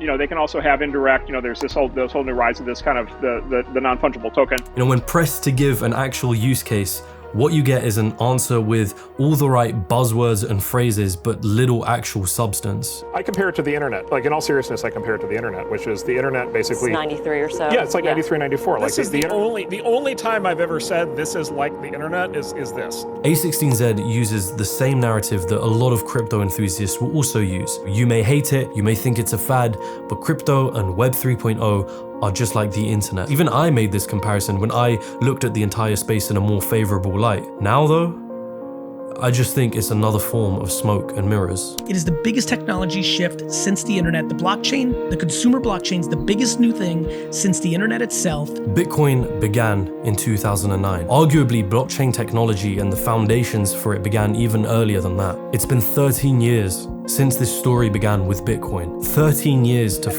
say it's been an astounding success so far for those 13 years, but it would depend on who you ask, I guess. Let's see. Find a solid use case, or at least one that justifies the hype and is already better than an existing system. Crypto and Web3 is really great at one thing, which is trading and speculation. And there is absolutely no democratization of anything. There's centralization of exchanges, centralization of miners, centralization of crypto wealth. And that's he knows actually, so he's a good skeptic. So centralization of miners is a huge problem and a huge problem for Bitcoin. And I'm not sure how it's going to be solved. So I'm saying, like, and I'm giving the falsifiability. If centralization of crypto goes to 70%, I mean, it did happen in China. There was like 3 firms that owned all the miners in China. But if it happens to enough degree, it will destroy all of crypto. So I'm giving you a possibility where I would say crypto could totally be worth nothing in the future. The most concentrated amount of centralized wealth in the history of humanity. Worse than disease, worse than Wall Street. It's all bullshit. 13 years after 1983, which is considered to be the birth of the internet, we were already seeing very clear-cut use cases. Even in those early days, people could get weather reports, they could check the news, they could send emails, and many other uses that we still use to this day. I sent a message to my doctor asking for a repeat prescription, and does this not happen with crypto though? I don't understand. He's left the prescription for me in the chemist. By even making the comparison to one of the biggest revolutions in information and communication is already assuming that cryptocurrencies are revolutionary and they're bound to find mass adoption at some point, when that is the very future we're putting to, but so far they look like they are on track to do that. So they're not fated to find success, but even through all this resistance and bad narratives, Silk Road initially was like the #1 use case for Bitcoin, was like buying drugs and prostitutes and this kind of stuff. That got shut down. The early on exchanges, all frauds, all collapse, and even FTX, even through all these headwinds, it's still growing. So I would ask again, like, why is it growing? I think it has to do with fundamentally the corruption and breaks within the traditional financial network. And you talk about trust on a blockchain, which is, blockchain only does one thing: it produces a public record. Yeah, that's the thing though. That's the key. Expending energy to actually make it harder to lie to the network, to make an ultra secure and ultra sound network that can't be inflated arbitrarily by a nation state. That's the whole thing. Like, you're looking at it, you're going, well, it's just a blockchain of transactions. Yeah, that's the whole thing. And it costs a lot of energy to do it. Yes, again, like that's actually the thing. That's actually, it's not like the emperor, it's not that there's no there. You're pointing to there, and I'm telling you, yeah, here's what it is. If you can't appreciate that fact, I think you have a fundamental misunderstanding of, again, what's being proposed. And the two of us can talk until we're blue in the face and disagree with each other. And there's skeptics who know more about Bitcoin than I do for sure. But the other thing we can do, and the thing I'm proposing, we can look at the facts. We can look at how this thing is growing, how the network is growing. If you want to look at price action, look at price action. You want to look at wallet addresses, you can look at wallet addresses. You want to look at all the different crypto layers that are being built, you can look at that. You can look at innovations on cryptos like NFTs, like smart contracts, like what's it called, like splittable NFTs, I forget what it's called, fractionalized NFTs. You can look at that. Like, I don't know what else you can look at. The decriminalization of blockchain technologies in some countries. You can look at the BRICS nations looking at it to circumvent the US dollar supremacy in the world right now, like for international trade. You can look at that, and for me, I'm looking at it, I'm going, well, this helps explain why it's expanding. But if you deny all those things, you go, well, it's all bullshit, and you don't understand what you're talking about, Adam, you're still left with this thing that's begging for an answer of why is the space expanding. And again, that's where I'm finding that the skeptics, although they are well intentioned and they do research, they're not being able to explain this thing. And I think it's fundamental because they haven't done certain amounts of research. But this is where we can talk where we blew in the face again. And it's just, I think the data points are supporting my view so far and not theirs, but only time will tell. In the meantime, when you're waiting for time to tell, if you wanted to speculate on this marketplace, there's going to be less opportunity the longer you wait, because when markets become more assured, that's when the volatility stops. When we're leading into an election, which just happened, lots of volatility. As soon as the markets see where it resolved to one way or the other, they start gaining confidence again. Into question. One recent post that I remember on the Bitcoin subreddit was titled, "Does anyone else feel like Bitcoin is their literal last-ditch effort to become wealthy in their lifetime?" I don't imagine that this is the only person in the crypto space that is thinking that way. The crypto machine has continued running. New packaging of ideas, more money funneled into the system, and a constant search to find a use case that justifies the hype and the claims of revolutionary technology. If the critics are right, then what we're looking at is it's not revolutionary technology, but it's offering you optionality in a way that you've never had before. You've never had the ability to go, you know what, Rome, I don't believe that you guys are producing these coins with 100% gold like you used to. I believe that you're leveraging your ability to mint the coins in order to inflate, to basically create more coins than the gold that you have by using different metals on these coins. And the whole reason we're using these coins is because there's an assumption, a trust in you, the nation state, that there's 100% gold in these coins, and so they carry some sort of value. If they're not gold, if the gold coins are actually copper, then my trust is gone, because I'm using this as an abstraction. I'm not actually care about the gold, I care about what I can buy with the gold. And I can only use the gold to buy the stuff that I want to, insofar as it's understood by both me and the seller that this is gold, 100% gold. So Rome, I don't trust what you're doing, and I'm going to go off to another network. Where the hell are you going to go? Did anyone have better currency than the Roman Empire at the time? No one has better trust built into their network. You're going to start selling seashells again or doing bartering? Fuck off, right? We've never had this option now to say, hey, there's this ultrasound money, this money that can't be inflated by anyone, that's actually provable, identifiable, and traceable on a blockchain, and I'm going to use that now. I'm going to leave the nation state because I believe that you guys are running up debts too high. We've never had that option. This is not revolutionary technology as so far as it's an amalgamation of many technologies over time to build something that has such potential to do peer-to-peer transactions, to verify directly between the people, to not have to use a middleman, to not have to trust the nation state to store their wealth. I don't know if this will all work out, But I'm saying that's the proposition. It's very clear to me after doing research, and I had to do a lot of research to understand this. That's the proposition. If you're missing that proposition, I'm spelling it out clearly for you so anyone can understand what I'm saying in basic terms. If you're failing to understand that proposition, that's on you. Like, you have to do more research.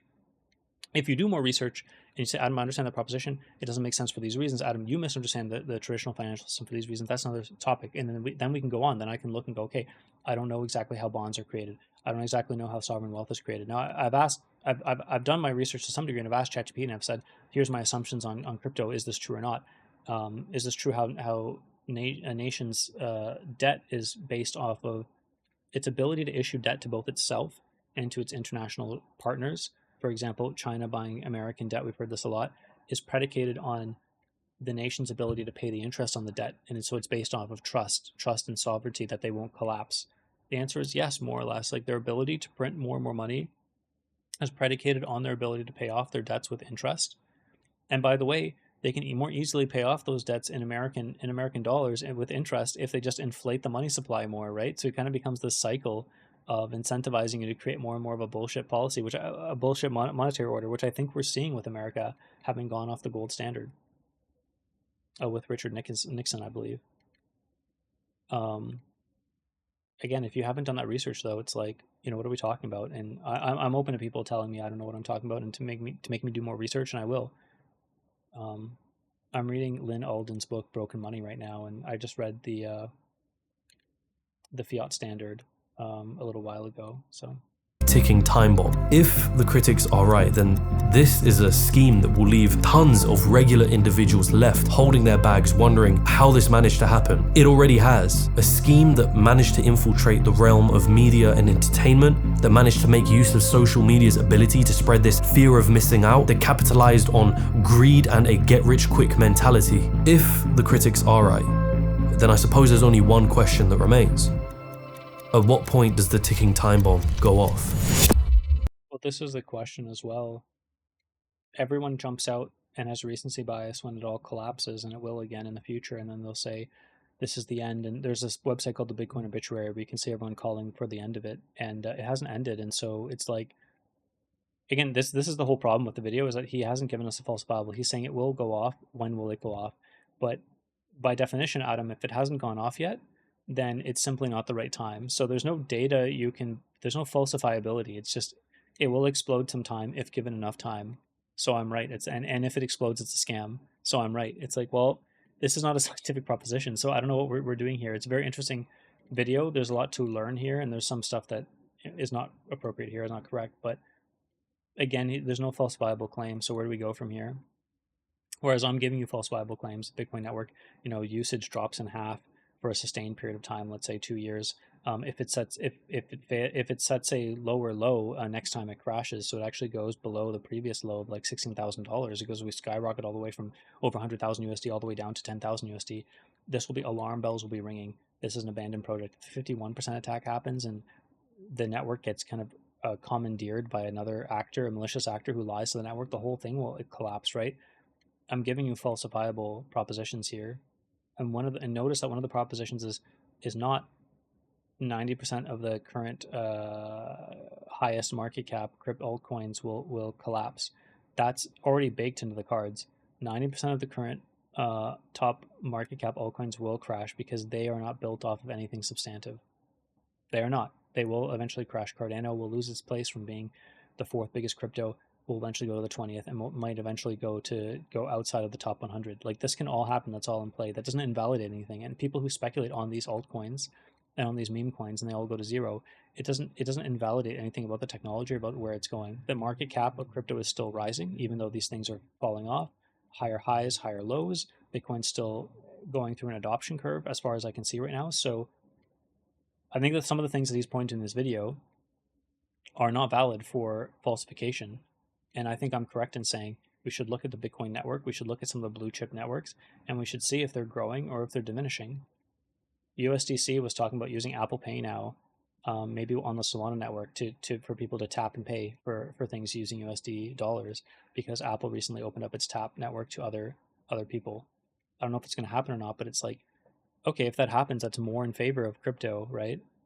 Anyways, thanks for watching this Crypto Uni. That was a super long one, and God bless.